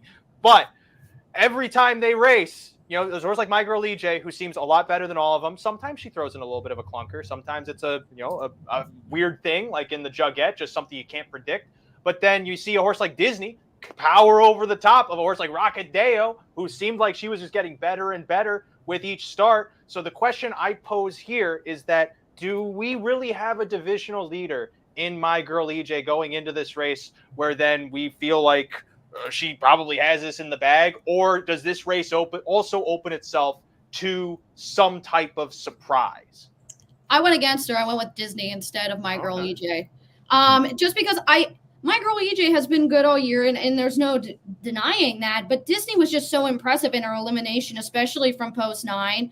And not only that, we actually interviewed Brett Pelling, and he actually was very high on Disney. Didn't race at all at the age of 2, but comes back at 3, and you can just see she's getting better every single start. And that's what you need is, who's the best? But who is also going to be the one that could possibly sneak in and close on My Girl EJ? And I think Disney can absolutely do that. So I actually went against her, and I put Disney on top. And certainly there's like an element of freshness to that too, because Pelling methodically placed her inside of the Kentucky program just so that she could get her bearings and learn the trade. But then, you know, we also have the other caveat I didn't even mention with My Girl EJ, which was in her elimination, she had to go a pretty stout trip. You know, she got somewhat intimidated by the horse leaving outside of her, and so Dex had to kind of floor it just to get a somewhat close position, then had to go first up. He was chasing the tail from start to finish. She pulled through, but Barnsdale, I know you don't believe harness horses bounce, but off a trip like that, do we think that maybe My Girl EJ might be a little shorter, might be a little tighter off of a race like that? A little tighter, yeah. I definitely have her on top. Kind of, I hope John's odds play out here, because I really like a Sweet Beach here and Disney underneath. I think Disney will get bet a little bit more than her morning line, but a Sweet Beach here race great to be only beating a neck to My Girl EJ. I'm hoping mares like Caviar Bell take a little bit of action, because she was better last week and people know she loves the Meadowlands. I think some bettors are going to stick with Rocket Deo. I think My Girl EJ probably goes first up again, draws away, and then I'm going to look for a Sweet Beach here in Disney to close and complete a try and an exactor where I cash very well. John, you have a face of a strong opinion. You're smuckering down there. You got to talk. He's now. twisting and turning. I think it's interesting you brought up My Girl EJ though in that effort, and Dex kind of talked about how he was, she was acting up a little bit behind the gate. I'll be honest, I know she was first over. I just wasn't overly impressed with the effort. There was fillies coming at her late, and to be honest with you, it's no disrespect to Collusion Hanover, but she was the grassroots champion, and she really held her own against Grand Circuit Company. But I mean, you're supposed to maybe go buy a filly like that easier, in my opinion, right? I mean, if you're the caliber of filly that My Girl EJ is. So I mean, yeah, it was a first over effort, but I wasn't overly impressed with it per se. I'm going to go to a Pelling filly, but I'm going to go to the one that was locked in with absolutely no room to go, and that was Direction. I mean, Todd just had quite a hold on her last time out. Just absolutely no room. And I think, again, you want to talk about what he thinks about this filly over Disney. He took Direction, who barely squeaked in because she was so locked in that she almost got past some horses on the outside. He had a really, really good hold on her. I think if she gets out, she was going to pick up a much bigger piece. I don't want to forget about Rocket Dale just yet. I don't know what happened in that effort. It looked like she didn't look right. You could see at the half, maybe she just needs to be rolled quicker. She added Lasix for the first time. Maybe she didn't respond to it. I have no idea. Maybe that's something you'd have to talk to Brett Pelling about. But we've seen her so engaged and on the bit when Andy just lets her roll. We saw it on Hambo Day. Maybe she just got a little bit sleepy on the lead, but I'm going to try Direction here.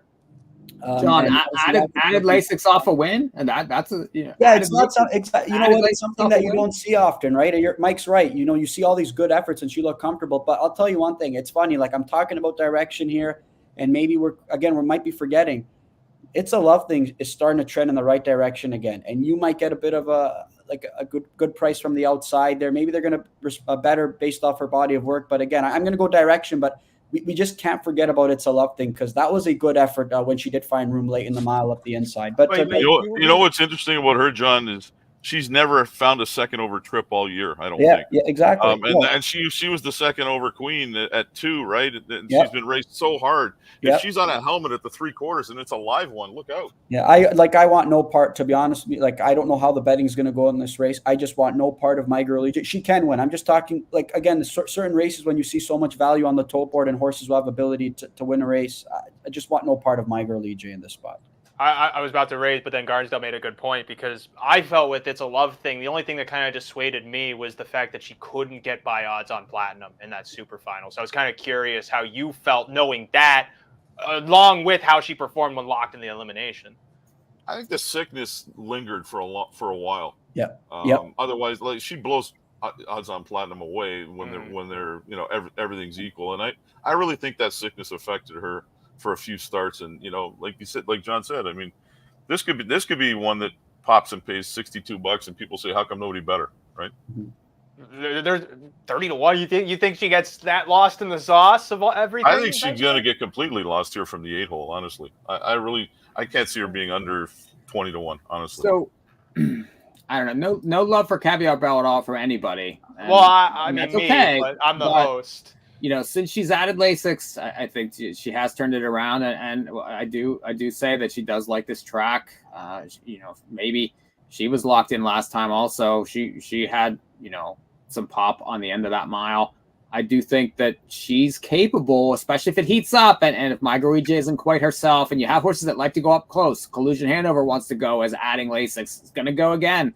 Rocket Dale likes to go. I do think that there's going to be some early moves in this race.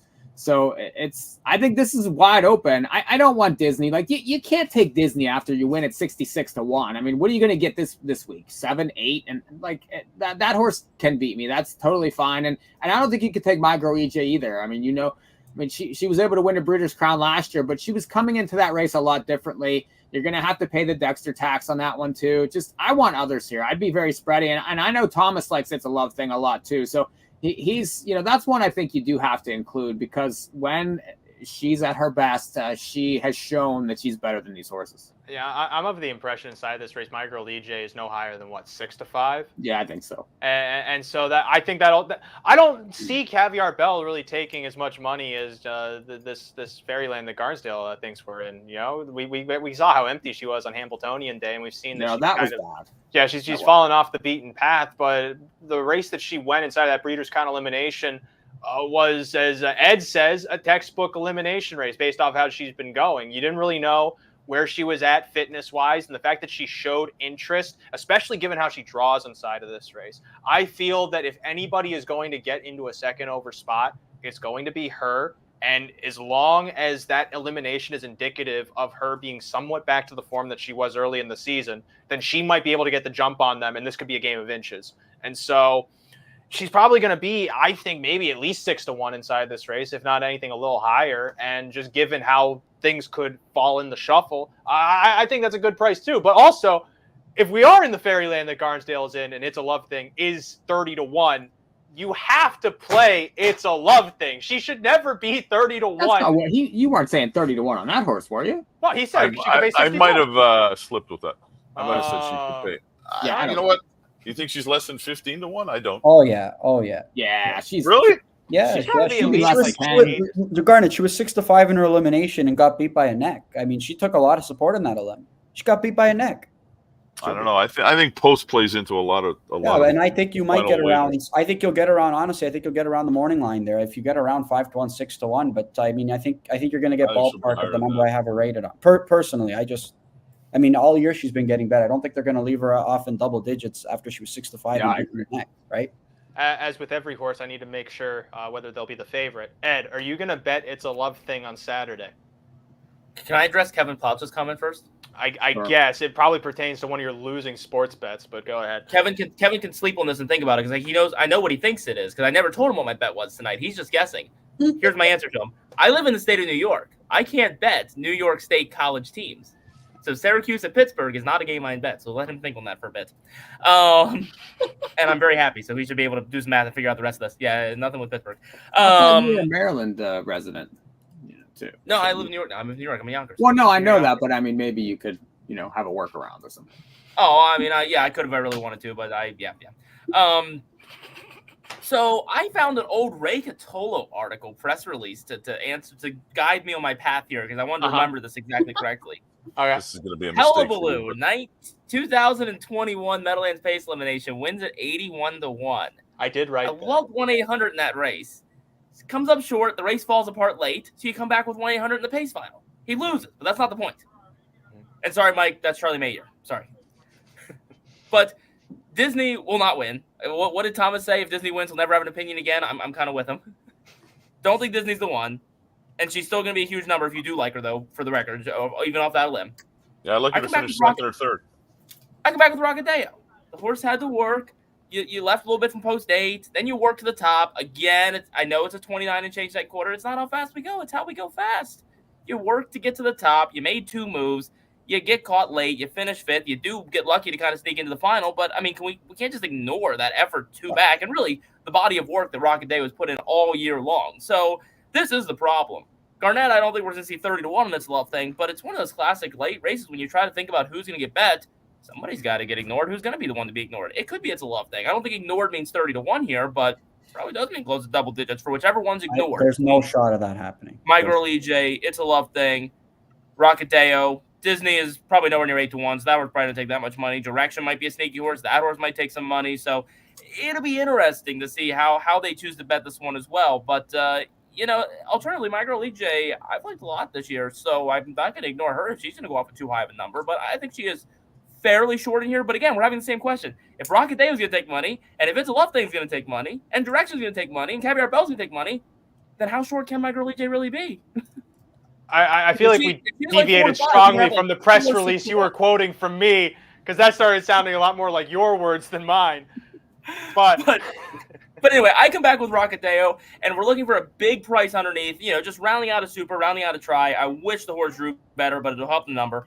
Terrific. I have liked her. Again, probably biased from seeing her in New York, but I think she's a pretty nice filly. Good second last week in that Disney limb. Again, I've already discussed what I think of maybe that limb falling apart a little bit, but I also think Terrific is a nice horse. Took money. It was 12-1. It wasn't an obscene price in that elimination, but post 10 is not ideal, but she can come late for peace. I will say as final piece on this race, if you do like Disney, I think to a degree you also do have to like a Sweet Beach here because Dave Miller really drove that horse like she was something from post 9, and then she still had something in the stretch like she was something. And she almost got by my girl EJ to win the elimination. And, Barnsdale's the only one who made any note of that. She's been sneaky good all season long. She's been sneaky good all year. Okay. So now all of a sudden, when I only give Garnsdale accolades, everyone's going to be like, oh, no, I also thought of this, too. Yeah, pat yourself on the back. Give yourself another pat with the other arm, Garnsdale. You deserve I'll use the same arm also, I guess. Ray, is that a basketball on top of a Christmas tree? I've been wondering that since we turned it on. No, I just thought you were happy to see me. Let's move on to race 7. This is the 3-year-old colt and gelding trot. $600,000 purse. Another division in disarray because, like I said, you can't go on a show like this and say, I'm going to beat Carl with Daiquiri Hanover because I believe he is going to get hooked, lined, and sinkered because you just can't predict stuff like that. You also can't predict that he's got a little bit of mucus in the lungs and shutdown time. He's going to honestly, I think it's the same as like when you start having a little cold the night before school and you just want to watch Wheel of Fortune all day. Carl has a lot more fun things ahead of him than the Breeders' Crown. So he's probably just excited to get started on that. But we're left with a division that, for one, might be back in the hands of TCI. Mike, I know you watched TCI's elimination, and you were ready to declare him the Breeders' Crown winner, pretty much. I was not. I was ready to declare him the elimination winner. I thought that he would win that elimination, just given the circumstances of the way that it played, that he was going to get the front and do what he did, getting Lasix. John was very impressed with him, I remember, after getting Lasix in that qualifier, and he controlled the race, and you got 2.5-1. I thought that was very fair and quite likely to happen. This is a completely different ball game. They're not going to let him go. He's not going to get the soft trip, and he's going to have to prove it. I'm going to use others. I think Tony Adams is interesting in this race, the fact that he's drawn wide. He's going to have to go early, push TCI. It's going to light up the race. I like 6 Sauer in the finals. In eliminations, he takes it easy. He's proven that like in races like the Hambo. showed up at the Kentucky Futurity. Now he got a perfect trip, obviously, and was able to, well, I wouldn't say perfect trip, but perfect setup for him. He was off it. They went wicked fast. He ended up winning. Last week, they took their time with him. He was on the rail. It's go time this week. I like him. And I like Daiquiri Hanover. I love that he came off the bench and was able to win from the 9 post. I know it was 80-1, but Thomas was very high on this horse earlier in the year, and he showed up. And Ox shows up with horses in these big races. I do think you need to use that horse. He's certainly not going to be 80-1. He's probably around 10. I don't want Kismet. I know John is going to love him. I don't want him. You guys can have him. I'll use 3 horses: the 2. I'll use the 8. I'll use the 10. That's all I need here. Well, it looks like John is deferring from his Canadian nationality, which we could have assumed given how much he works at the Meadowlands now. But, John, tell us why you're not taking Highland Kismet inside of this race. I just obviously that elimination. He did break though, because just obviously speaking of Mark Etzel, he did talk about how him and Timmy had a discussion after the race, and he said that he just didn't really grab the bit when he cleared Carl. So he just kind of lost interest, and obviously Timmy giving him a couple of reminders, and unfortunately he jumped it off. It's been a thing of him in the past that sometimes you really kind of just have to grab a hold of the bit is what I've been told, speaking Bobby and Mark throughout the season. But they are going to tinker with this bridle. I think they're going to make a bridle change and have some holes in there, and see if it makes a difference. There's some interesting storylines though here, right? Because he obviously gets to draw in with Carl, unfortunately, scratching out. So and he also draws pretty well too, right? So was fortunate to be a part of that open draw. But I like 6 Hour in this spot. In that elimination, if you saw him in parade, he looked rambunctious. He was just a little bit of a handful for Andy in that spot. And I talked about it on the desk with Dave. He drew the rail. It was an elimination race. You didn't, especially with the way he looked, you just had an idea that Andy wasn't going to rush him out of there from the rail, right? I mean, there's just no need for him to rush out of there from that spot. He did a really good job keeping him together the entire mile. You could watch him, did a really, really nice job. He got in. Doesn't matter where he drew. Thomas mentioned it. I think it popped up what he said, but he's right. They're going to pull the shoes on Saturday. It's going to be all systems go, and hopefully he's ready for a big effort in the final. But this is a colt who's been racing really, really well, and it's a testament to the job Noel's done from a management standpoint with all his horses. So I'm all in on 6 Hour. Wouldn't be surprised if other horses win, but I mean, Daiquiri Hanover winning off a bone chip injury, surgery, just coming back and going a 51 mile like it was ho-hum, sweeping the field. Amazing job. Do want to point out about Amazing Catch, though. If you watch the replay on that horse at the start of the race, I do think it's interesting because Dex did opt for him over Tony Adams. I was certain he was going to Tony Adams, who was locked in and loaded.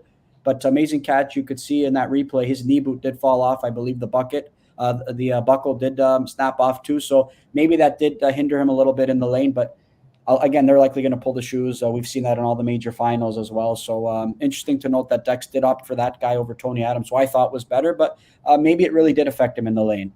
I also want to note, given 6 Hour's rambunctiousness, Noel Daly is on record calling 6 Hour's temperament specifically that he is a-hole. Adding Lasix too, though. Adding Lasix on. He is an a-hole adding Lasix, so that could be an angle inside of this colt trot. I don't really know though. This is definitely a division, Cheyenne, that's up for grabs too. Yeah, I feel like I'm totally like the odd man out here. I went with TCI. I mean, he just was so it seems like he's really back into form of what he was, back when it was the battle against Carl and TCI and it was a head-to-head. I feel like he's getting back into that form of where he was before. I was actually at Lexington and I got to see him. He looks good. He looked beautiful. And not only that, I got to talk to his caretaker, Margaret.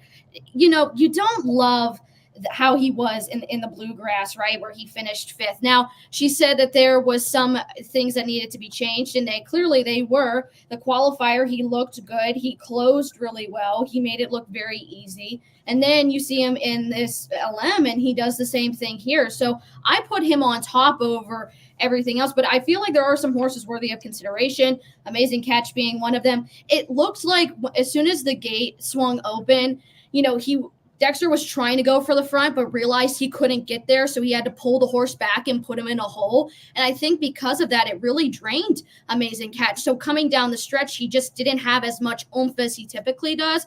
I think with this inside draw here, I think that'll be a really big benefit to Amazing Catch. So he's one worthy of consideration. I like Sig Sauer, but the problem is he's too temperamental. As you talked about with Noel Daly, Noel says he's a complete pain to deal with. And it's totally true. I was at the farm. They had like a cart. They were jogging him, and I don't know. He saw a butterfly or something and just did a full 360 and turned around. But but the thing is though, when he's on and he's ready and he's on his best behavior, he's an incredible horse, and he proved that in the Kentucky Futurity. He was basically coming back off of a month and not racing for a month, and he really showed the kind of horse he is. So I don't think that the post 8 is really that big of a concern for Sig Sauer. I think he has a good shot of winning in here too. But for me, I put TCI on top just because of the fact that he's really coming back in the form of where he was. I have him on top too, just given how the race looks like it might set up, because we know Kismet can't really go forward. Amazing Catch can somewhat go forward. Daiquiri with the inside draw might try and push out. You don't think Kismet can go forward? He went forward in a 52 4.5. Well, no, the thing he always has to do with Bobby is he can't leave in the first 8th. He can gather his momentum in the first quarter and go forward. That's how he can go 52 4. When he leaves the wings, he's not as fleet-footed as others, and that puts him behind the 8 ball immediately. And that could be to the advantage of a horse like TCI. No, he can. It's just that Bobby doesn't want to get him. He didn't want to get him hot. He did a great job trying to keep him quiet. It's not that he couldn't leave. It's just that Bobby chose not to. But do you understand what you're saying? To prevent him from getting hot. Therefore, can he really do that? It doesn't sound like that is a necessary tool inside of his holster. It's only to his detriment inside of his ability. That being said, is he going to go to the lead? I don't think so. He might go to challenge TCI, but TCI I thought was just full on the muscle last time. No way the 10 sits from out there. No way. This race is going to heat up also. Well, I guess then if that's the case, wait, Barnsdale, are you also on 6 Hour here? I'm not. He's not my top pick, but I'm going to use him. I'll start out by saying I don't want TCI at all. That was just a training mile last week. They just let him do whatever he wanted. People got to understand drives are going to be much different this weekend, right? Much different. I like Amazing Catch quite a bit. I didn't even see the knee boot thing, so I like him even more now.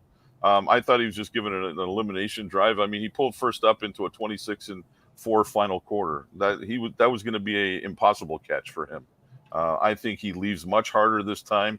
Maybe he gets a beautiful pocket trip behind TCI. I think this is a Dexter Dunn horse that could pay a price.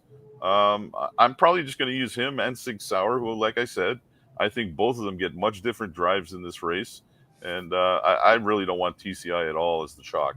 You know what? Yeah, I'm with you, Garnet. I do think he's going to be chalk in the race. So I don't know how you guys feel off that. A limb win, and again, it's just a race where you don't want any part of the favorite in this spot.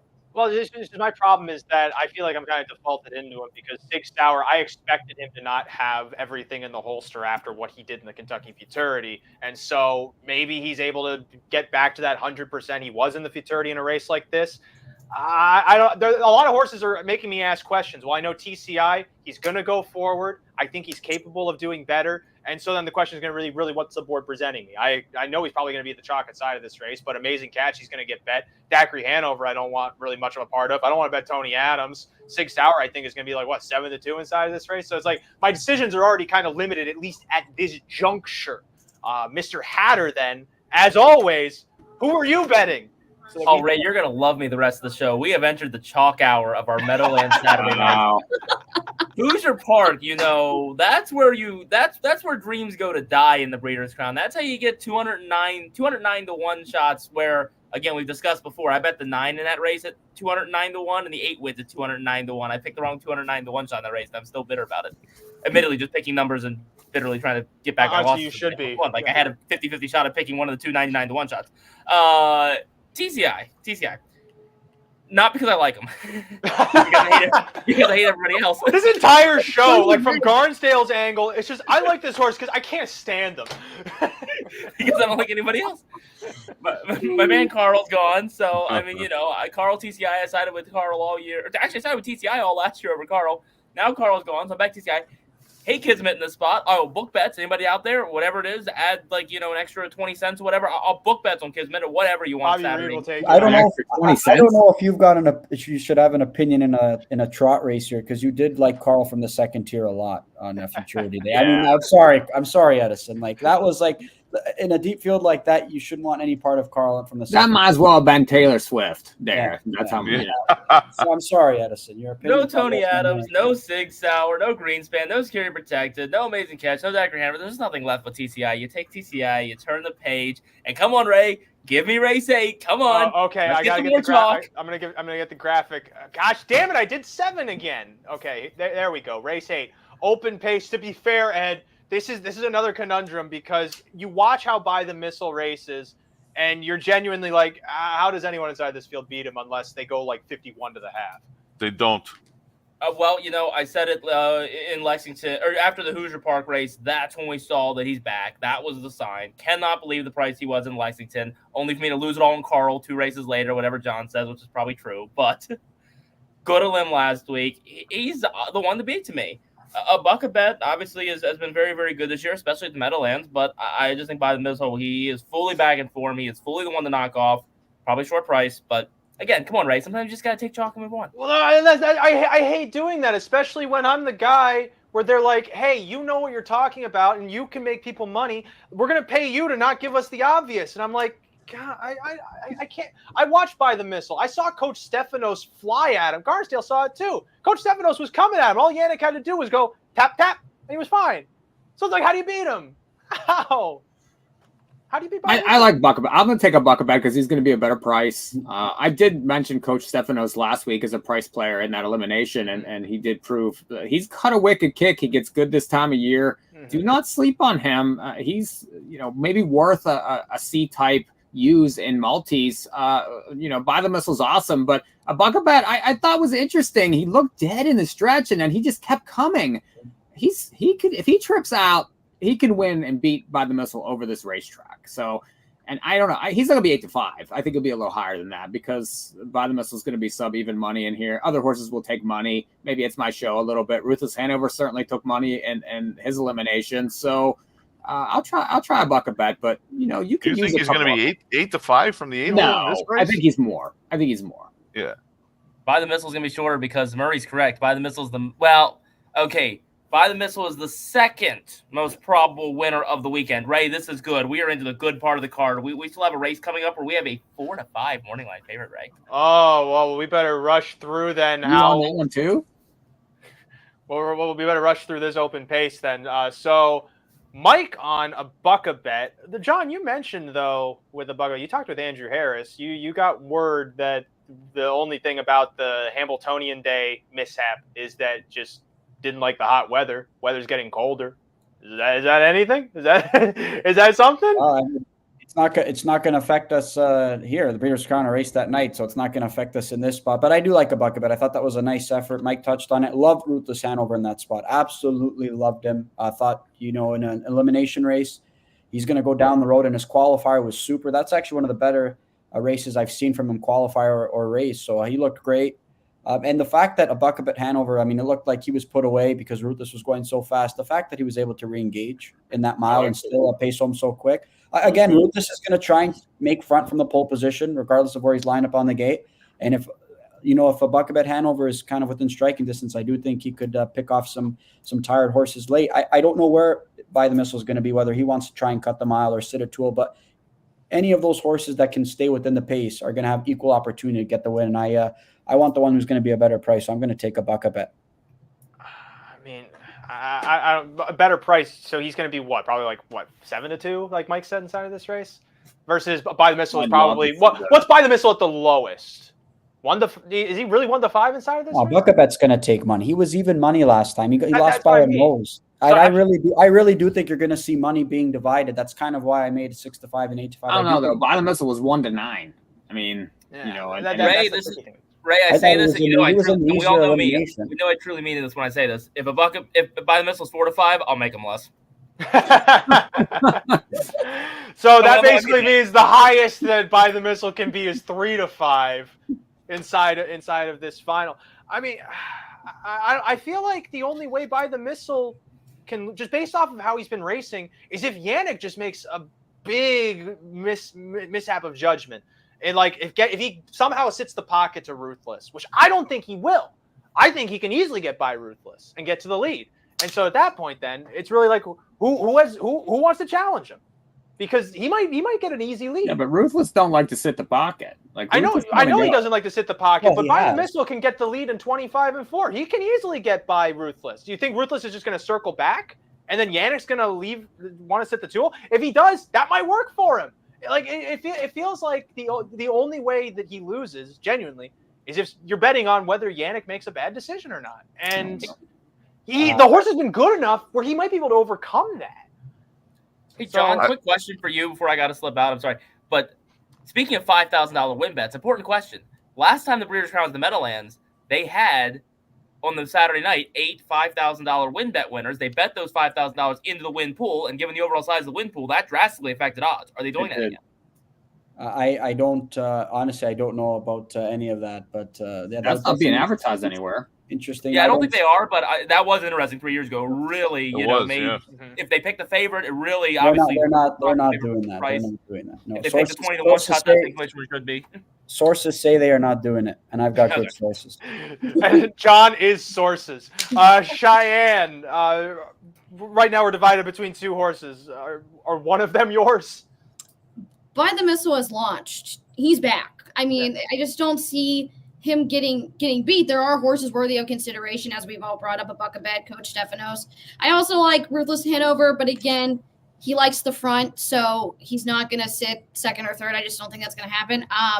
But I just see it's going to be By the Missile, going to be repeating, but Breeders' Crowns here, because he's just that good. He's back to where he was before. Like I said, I feel like Ron Burke's going to be honk shoeing, meing so soundly Thursday night into the weekend, just based off of what he has lined up here, but not for the 9th race maybe as we move forward. I didn't miss anybody for the open pace, right? Because we got to get to the open trot and talk about how Winners Bet loses, because I don't know. I don't know how. He is a quirky guy. He made the break in stride in the Maple Leaf Trot elimination, didn't make the final, but he has speed. When he goes forward, he can keep rolling. And most of his menaces are closers. Logan Park, somewhat, but he has post 10. So it's really kind of tough to tell what Doug is going to do to get into this race. So I open the floor for someone to please convince me, how does Winners Bet lose the open trot? I like him. I don't know. This is not looking very hopeful. Great for the connections, of course. Like if you own the horse, you love this. But you want to not bet a 4 to 5 shot, I love Winners Bet, but I think one that can be sneaky in here is Periculum. I don't think that horse should be, just put off to the wayside. I think he's really good. I think obviously we can see that he closes very well with all his, 26 last quarters here. So, I have Winners Bet on top, but if you wanted to play against him, maybe go with Periculum. That's about as creative as I'm. He needs a trip to win the race. Yeah, I feel like the argument for Periculum would be. I think John would have the best insight on this, because he is a scholar of Doug McNair psychology. The only way that Periculum wins this is if Doug goes. Or no, it's not Doug. It's Dex. Never mind. But I was thinking back to seasons before. If Dex leaves, you're also a master of Dexter Dunn psychology. If Dex leaves with Logan Park and pushes Dex isn't driving on Logan Park. I have the proof open. This is what I mean with this race specifically. I'm so lost on how Winners Bet loses. And even Dex doesn't think he loses. Your theory's moot now. Winners Bet, move on. Yeah, I guess if no one really has it, Doug is driving Logan Park though. Am I right? Yes. Was I right the first time? Yeah. Well, he's not going to take back from the 10. Well, yeah, it is cool that he added a different dimension. It was a ballsy decision to remove the trotting hopples from that Rob Fellows did, and he's been really good. And I honestly might have picked against Winners Bet had the post position worked out differently for Logan Park. I love what he's shown, but I just too tough. Winners Bet's been dynamite. I know. I do remember in one of those races, maybe it was the Graduate. Correct me if I'm wrong, but he did get a little bit sleepy on the lead. Horses were coming at him. He wasn't really used to clearing so early, but it seems like he's over that cork right now. I'm going to play devil's advocate and ask what's he beat in these 3 races. Lexus Cody, Shapper Krazo. Well, he did beat Periculum 2 starts back. Best Friend Volo, Tactical Mounts. I think Periculum's got a shot if somebody hooks up with Winner's Bet at some point. That's the only other one I'm going to use. No, my only thing is if you like, for example, you like Periculum, depending how Logan Park's going to drive, aren't you supposed to like Logan Park ahead of him? No, I don't like him from the 10 hole at all. I do not like him from the 10 hole, not even an ounce. No. Even with this new dimension, being able to outkick Periculum both 2 weeks in a row when he's been when Periculum's been in front of him. 10 hole, absolutely. That was with Dexter though too. Complete toss from the 10 hole for me. All right. Yeah, like I said, I feel like the only way that you can go against Winner's Bet is if Doug somehow gets a little brazen from out there, and so unfortunately, and we can't. Well, it's not like the horse can't leave, Ray. He's been leaving, outside draw or not. We know the horse can leave, so it doesn't mean not like Doug's going to take back from the 10. No, but it's more so because we know Winner's Bet is going to go forward, and we know that if he has a challenge, that opens the door because his best races have been the fact that he is faster than some of these other horses. That Lexington race is a prime example. He didn't really look stellar winning, but he was so much faster than all of them that it really didn't matter. So if he has someone try to face him in like that first quarter, that first half, I think it's a horse race. But it's the same kind of issue I have with the TCI final or the 3-0 Colt Trot final. It's that Winner's Bet's going to go forward. It doesn't really seem like anyone is going to be able to really challenge him. And the ones that could all need a trip. So then they're all just going to be trying to fish cover, wait for someone to take the bite.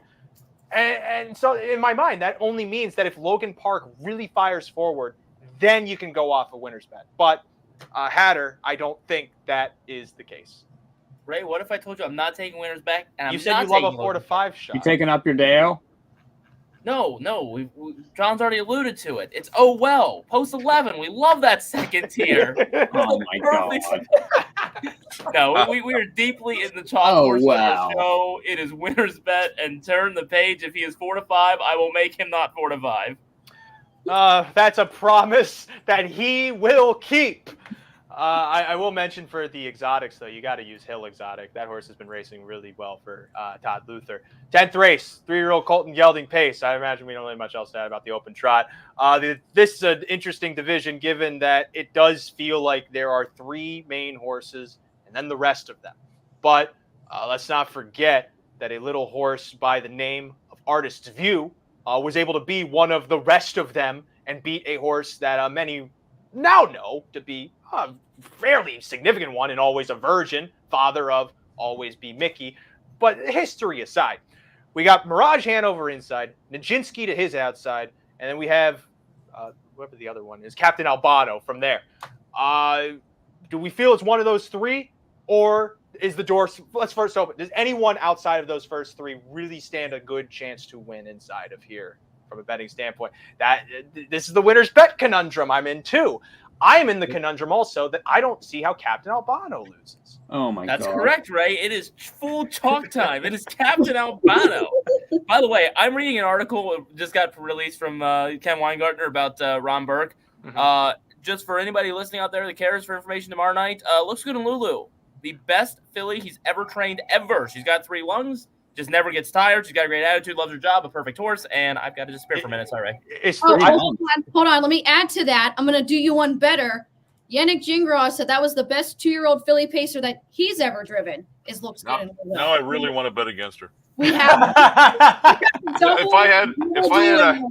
If I had a hair for every time I heard this in my life, I'd actually have a head of hair.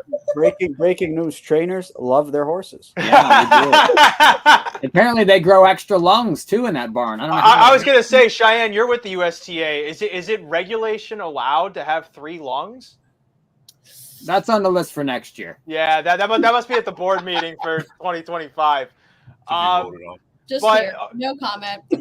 Mike, you seem so disgusted in how I'm handing this race to Captain Albano. I don't get how. What about this horse do you not like? Listen, look, you see who's in the race. You know who I like. What do you even think? Oh my God, are you still stuck on Sweet Beach Life? No. I got him off that train. You, Ben. I'm muting you. The fact that you don't know that I like Nijinsky and I've been on Nijinsky all year long. I do like Sweet Beach Life, but not in this race. And his elimination was fantastic, I thought, for him. Yeah, that race in Canada was not him. Yeah, the real Nijinsky, I think, will be back for this race. He's only lost 3 races all year. He's the best horse, and he's going to show it on Saturday. All in on Nijinsky, just single A. You don't need to use anybody else in the race. Forget Captain Albano. Forget Mirage Hanover. Play Nijinsky in this race. I can't forget Captain Albano. Dare I say, I love him. It'll be another Chanel bag whenever he wins. I love Captain Albano. It's a little blurry there, Mike. It's a little blurry there, Mike. Remind the people what's at stake. Remind the people what's at stake Saturday. They show up in my Ontario racing videos that he does for me. But I mean, John, am I just like a heart-stricken boy looking for hope? Like Captain Albano, everything I've seen from him, I think he's the leader of this division here. Yeah, I remember after the North America Cup, I said he was going to crush them in the Meadowlands pace and just go on a big run. But things haven't really worked out in that case where he's gone on a huge run, but he's still won some pretty big races. He's looking to avenge himself from last season, obviously, as a big chalk in the final. I thought going into the season he was the best colt, and hopefully he can close it out with the win. I do like him in this spot. I thought that elimination was great. I think he's coming into this race really sharp. I will say, though, I know Mike has an affinity for Nijinsky, but if you're looking at it from a value standpoint, a gambling standpoint, like Nijinsky's elimination was really, really good. He bounced back in a big way. He's likely going to be the third choice in this race, and he's got equal opportunity to win as any of the 3 do. So, I mean, wasn't Mirage Hanover better than him in the elimination? To me, they were both really good. I mean, they both sprinted really, really well. I agree with that. I don't see how anybody can be all in on any one of these 3 colts. Honestly, well, it's tough, right? I mean, even in most cases, doesn't a horse like Nijinsky just kind of give up and get beat by half a length? The fact that he's able to, you've heard Louis. No, he was great. He was great, right? So I think that when you're looking at price, he's probably. It depends how you rate all of them. Like I'm going to go with Captain Albano. Maybe I'm a little bit biased because I did think he was the best colt, but I did love that elimination as well. And Nijinsky really, really impressed me. I know it's funny though, Garnet, because you talk about horses, connections liking their horses. And I interviewed Louis in the post race interview, and even spoke to him off camera about Nijinsky and everything. And his confidence never wavered. And I just said, Louis, I was left wanting a bit more in that elimination. And he was like, no, I had to. Doug also made that miscue with the stablemate Century Komodo was putting in steps. The fact that he had to stop and start him again, I think the versatility is a big factor. So, I didn't love seeing a 28 and change final quarter, but I mean, he was adamant it wasn't going to be an issue. Tony Beaton was adamant it wasn't going to be an issue. They were right. He was much better last week. There's no doubt about that. So I think he's got a big chance to kind of solidify himself as the best, and he's probably got the best body of work out of everybody else in this division. John, now let me ask you, since you like Albano, what was your thoughts on Captain Luke last week? Because I thought that was the best I've seen him with that 25-2 kick. That was legitimate for that horse, especially for a horse that's been, sort of like an also ran versus these types all year long. That was his best race. Yeah, we saw that last year too, right? He kind of picked things up later towards the year. He had some sneaky good efforts last year at 2, and then he was able to win the Governor's Cup. So things really picked up for him around this time of year, and we're starting to see the same thing with him as a sophomore. Interesting to see Timmy did book off him for gem quality in this spot. So I thought it was a good effort. I thought Timmy would go in that direction, but again, you have to find a different gear against some of these top ones. Yeah, and but Scott's driven them all year though. So yeah, I mean, No, I just think it's interesting that Timmy booked off for gem quality, but I don't think they have the gears that these other 3 colts do. And it's amazing even too. Garnet's been watching the horse all season in Ontario last year, Mirage Hanover. I mean, just talk about the progression he's made, right? It's been incredible. It's amazing. He's the now horse, right? Since that jug final, the jug elimination, the jug final is one of the best races any horse has put in all year. Park the mile in the jug, and you still coming. It's amazing though. We talk about Dexter Dunn didn't have a drive in the 2-year-old pacing colt eliminations. Either division, he did not have a drive going in. He picks up both winners. He didn't have a drive in the 3-year-old pacing colt division. Picks up Mirage Hanover in the jug, and he's able to do some big things with him. It's pretty incredible if you really think about it. Well, I'm on him. I've been impressed with him, and I think he had every right to not get past Nijinsky last week, and he did it. He was relentless, and I think he might just be a little bit better right now. But like I said, you could take a stand here, but you can easily get beat taking a stand too. I'm really perplexed by how the betting goes in this race, though. Now I know, John, you are too, because I don't think Nijinsky's really that lost in the shuffle in all of this. Like, I know Mirage went 46-3. Albano is who he is. He's going to be inside of the hunt there too. You're not really going to be getting like a 5-2 on him inside of this race. If you're lucky, you might. You could. If the other two take money, somebody's got to be around 5-2. I could see both elimination winners being the favorite. Again, it's not, you don't want to bunch up three lines, but again, the story that I'm trying to suggest is that those three horses are going to take the bulk, if not all the betting support. And one of them is going to be left at 5-2, 3-1. And I think it's going to be Nijinsky. It's just tricky for me, especially a horse like Mirage Hanover, because he is one that's coming into this race at his best. We knew that he could be something earlier in the season. He had, whatever mishaps occur. North America Cup Consolation was probably one of the most frustrating races of his life.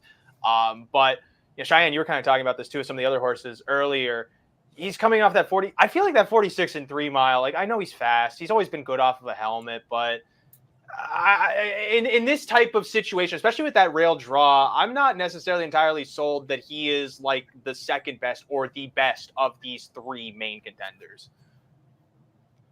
I don't know if you agree.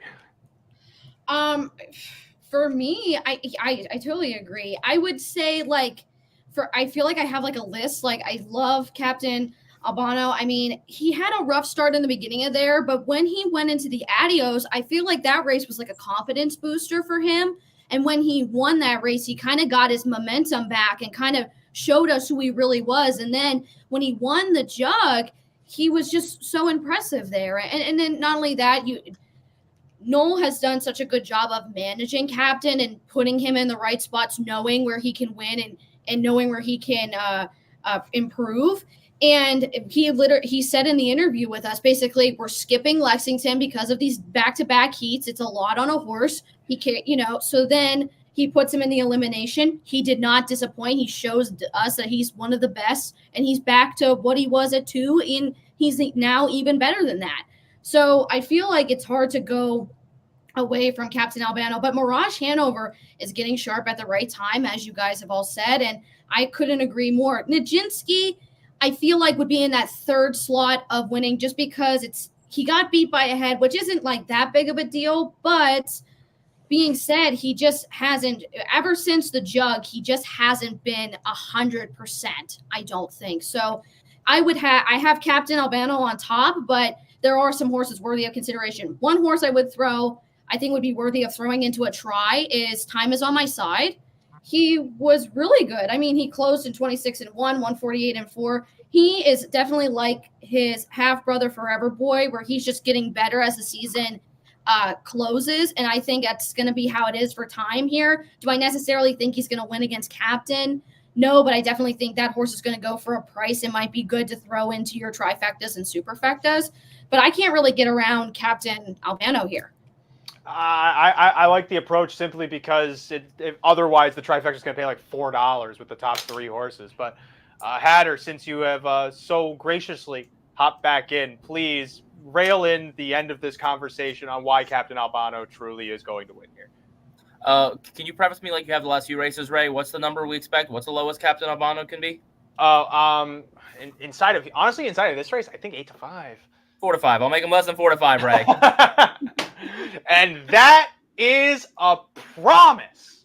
No, I do like Albano. I agree the three of them are going to take money. I think you have to make a decision, especially if you're playing exotics, especially if you're looking at the way I am, where you're going to be singling a couple of favorites along the way here. You can't just take two favorites here. You got to make opinions. So I think Albano is the one for me, but this is a race where, if Nijinsky wins, if Mirage Hanover wins, I'm not shocked. If anybody outside of those three wins, then I'm getting closer to shocked range. Yeah, and that's the thing is, Artist View was able to win a Breeders' Crown from Post 10 for Buzzy Schulte and George Brennan, and everyone thought Always a Virgin was going to win that year too. And that happened to be. What track was this at? That was at the Meadowlands. Oh, I was hoping it was Hoosier so I could continue my Hoosier. It was bias. not Hoosier, though Always a Virgin went on to be the prodigal son of Hoosier Park and their entire pacing program. They made Always Be Mickey, and he made some other ones too. One more. Speaking of strong favorites, Ed, might as well just use you to bring up this last Breeders' Crown final. She did lose, admittedly, but she had Post 10 in her elimination. And so far, otherwise this season, Twin B Joe Fresh has been the most dapper of all. And so, what, is she back on track? Well, Ray, she had to do it in that elimination race 11. That's when the winds really kicked back up. The bias was back into effect. So, she gets the famous 11 p.m. New Jersey winds that everyone in Bayonne complains about on garbage night. It is the first time we've seen her lose in forever. I think I'm one of the few people. I actually took the excuse, by the way, to put Jiggy Jog back in front of the top 10 pole, even though she's no longer racing. If Twimmy Joe Fresh blows them all away like she does here, then I'll put her back in front, whatever. But, post 10, finish second. I don't think there's any concern there. I think she wins this Breeders' Crown Final. But, Garnet, you and I better put Grace Hill back into the top 10. The ownership says she belongs there, especially if she wins here. Listen, I don't want to cause any international incidents, especially if John's on track and he's interviewing. If he's interviewing, he should protect the microphone. But seeing as you tagged me in, I'm going to go back to Twin B Joe Fresh. I don't like the price, but I'm going to use a big bomb in the exactor who has scored a big upset at this track in the past, Kobe's Gigi. I might drop a $20 one on that, and hope that comes in and pays about $50. A couple years ago. Yeah, on Hamiltonian Day. Mm-hmm. That was Ray, I was sitting beside you in the press box tonight, and I said that which one was it? It was Test of Faith. Yeah, I said Test of Faith was the biggest lock on that card at 1-5, and here comes Kobe's Gigi. Yeah, no, that was the same year that I made all of Canada hate me for saying Warwick was going to break into the first turn, and she did. I don't speak ill in the press box anymore since then. But I feel like this might as well just be a roll call. Twin B Joe Fresh. That's 2 for Twin B Joe Fresh. Do I hear 3 for Twin B Joe Fresh? 3. That's 3. Do I hear 4? 4 for probably 4 to 5 for Twin B Joe Fresh. 5 for Twin B Joe. John, you haven't said anything. Oh yeah, I'm in. It's truly tough because she's reasonably short from post 10 in the elimination. No one's really mounted that much of a challenge on her all year, bar something dumb happening. But does it? Barnsdale got Kobe Gigi. Anyone else opining on because we have a 4 to 5 shot here. You got to clearly slide something underneath that isn't a Grace Hill, that isn't Sylvia Hanover, because they're the most logical. I mean, Silver Label does like this racetrack. I will say that, and the fact that they're in this race, Drew Perfect. She's certainly produced upsets in the past versus top ones. I'm not sure that she can beat Twin B Joe Fresh, but she's interesting underneath, and you get Zero on, of course. I mean, that's another great angle. I like her, actually. I do think that she's worth a use in exotics for sure, and maybe just for a sliver in multis. Yeah, I feel like in the exotics, she's probably got to be the 3rd use for most people, which would probably make it like a 4 to 1 exacta, something like that, which isn't bad. Might not be bad. I don't know. But presuming no one has anything else to say, and that honestly, why don't we just crown Twin B Joe Fresh now? Okay, do we have the authority? A lot of people wanted to crown my girl EJ, and then she breaks a hobble, and Soft Shot ended up winning the Jugette. So nothing is guaranteed. It's a horse race. Anything can happen. Oh, I said on air that Grace Hill wasn't on Twin B Joe Fresh's level right now, which she proved me wrong. So, but I'm always going to take a stand. Not going to just go out there and say that everybody's got a shot to win. I think that's not as fun. I think, John, since you are at the Meadowlands, you should get the trophy. Just give it to her, and then we just move on to the 12th race. I imagine you have that power. I don't have the power to give out the trophies. That might be. Let me reach out to my sources again. I'll keep you guys posted. Okay, I'm gonna reach out to my sources. Hello, my sources. I would like to please do something that I want to do. Thank you. We don't give them up, Ray. You know what? We don't give up the sources. It's valuable. Yeah, you don't want to give out anybody on deep background, especially in my deep of a background. Best plays for Breeders' Crown Weekend per Thomas Svenson's request. We're going to go around the panel and then wrap the show. John, let's start with you. 12 Breeders. You guys are putting me on the spot here. I'm not. Okay, fine. I'm going to start with Mike.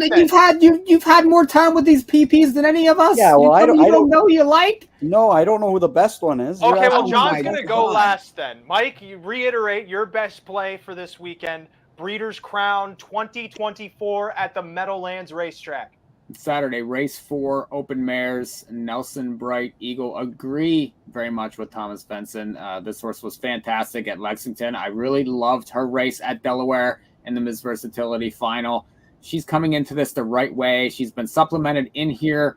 I think she's ready to roll, and I like her quite a bit on Saturday, race number 4. All right, I got one. Okay. Well, fine. You go second then, John. Your best bet. Sanmar Pond in an overnight. Friday night. Really like that trotting filly. I mean, maybe Garnet remembers when she made the trip up to Woodbine in a Champlain. Was absolutely locked in, running over horses, and didn't have room late in the mile. So she's going to be racing in a kindergarten leg. Hopefully she gets a little bit of pace to chase, but I really do like her in that spot. Sanmar Pond closed really well over at Lexington in that International Stallion Series against your beloved Perfect Annie. So yeah, Sanmar Pond, sign me up. Leave it to John on the Breeders' Crown Roundtable for his best bet to be in a kindergarten series. Barnsdale, your best bet. Race 7, Saturday night, amazing catch with Dexter, scores the upset. Interesting. Sits a pocket, comes out in the lane, scores the upset. There you go. Cheyenne, your best play for this weekend. My best play for this weekend is going to go on Saturday to be race number 5, Post 5, Allegiant. I think that barn change was very beneficial to her, and she's really coming into form. And she just won that elimination with ease with that last quarter in 26-4. So my best bet's going to go with Allegiant. Hatter. Race, okay, Gabe Pruitt and I love to call ourselves bottom feeders. If it doesn't have to be a Breeders' Crown race, John set the precedent. Race 13, give me amateur hasters after the Breeders' Crown. The 2 Hurricane Ironhead back to the big track, draws inside, James Slendorn driving. Give me the amateurs, Ray. You're such a degenerate. If you want a Breeders' Crown pick, Go Dog Go, who I think is a wise guy horse. Go Dog Go. Oh my God. Hello Rocky is winning that 13th anyway, the 12th one in the morning line.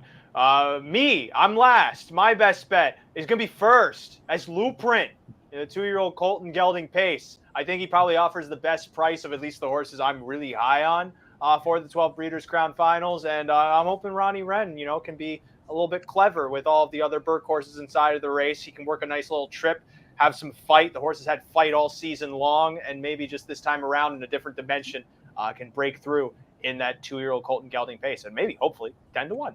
But that is that for. Now they want long shot plays. Well, my best bet is a long shot. I'm not going to give you a favor. If you want my best bet, it's going to be by the missile, because he's going to be 1-5. He's going to go 46-3, and all the other horses are going to get so scared they're never going to race again. Edison, and then that makes Blueprint my best long shot. Edison, find us your best 9-5 shot as a long shot play for you. That's more your price point.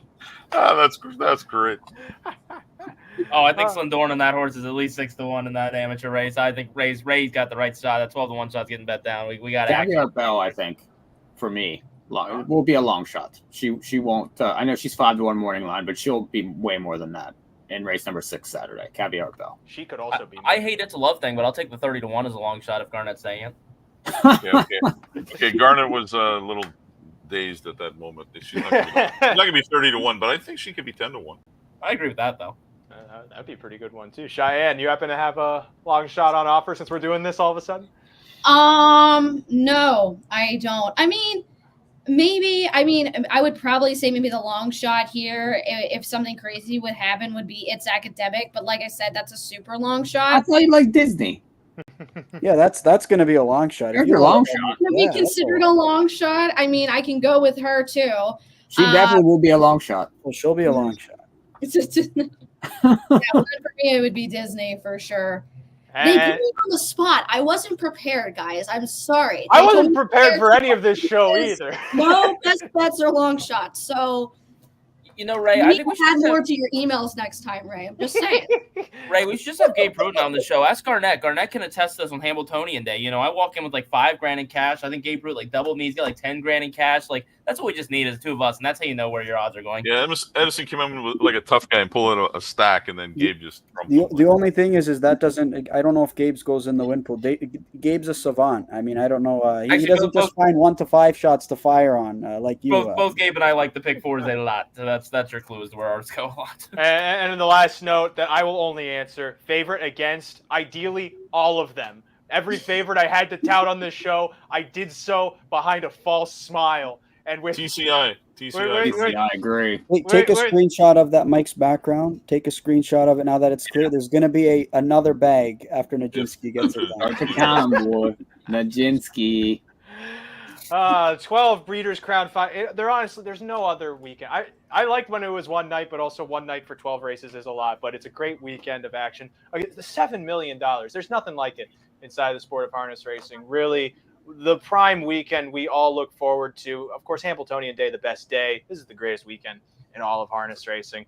We had a great panel to talk about these 12 races. Hopefully you got a better idea of how you want to approach these races. Or best of all, maybe you think we all suck and you can land on the right horses inside of these breeders' crowns. Anything can happen in it, baby. But I want to thank John Rallis. Wait, I got to do it this way because my camera's Hey, Gray, one real quick. Don't forget Contest Jockey, 2 free contests this weekend. Oh, for the Meadowlands. Friday and Saturday, for Breeders' Crown, at both days. $1,000 prize pools in each. That's contestjockey.com. Contestjockey.com. It's free to enter. Check it out. That $950 has now become $1,000. So they found jump on the Contest $50 Jockey this weekend and check it out. Great prizes this weekend too. Great prizes. And Mike, we can never count on Ray to give all the important stuff. So, Pete Fornatel, Ray Cotolo, and I were on the show earlier this morning. You can go listen to the Players Show, plenty of thoroughbred coverage this weekend. We talked all sorts of things, including the bias that occurred on Friday. And, Ray got to hear that twice for me today. And Mike, you did a plus show with Thomas Fenson. So that's out there, too, for the In the Money Plus subscribers. That's plenty of good content, especially from Thomas and what insight he has into these races. And 6:20 p.m. Meadowlands live streaming it on the YouTube channels, the Facebook channels, everywhere possible on social medias. So will the Hambletonian Society. We thank them for their sponsorship of this show because Ray never ventured a sponsor once. I again, like Cheyenne said, I didn't prepare for this based on my email, so I was just I'm going by the best that I can for this show. But okay, Ray, I will just finish it for you. Thank you to the Hambletonian Society for their sponsorship of our show. Meadowlands Racing Entertainment, great weekend this Friday and Saturday, 6:20 p.m. first post time for Future Star Friday Championships. Tomorrow night is Friday night.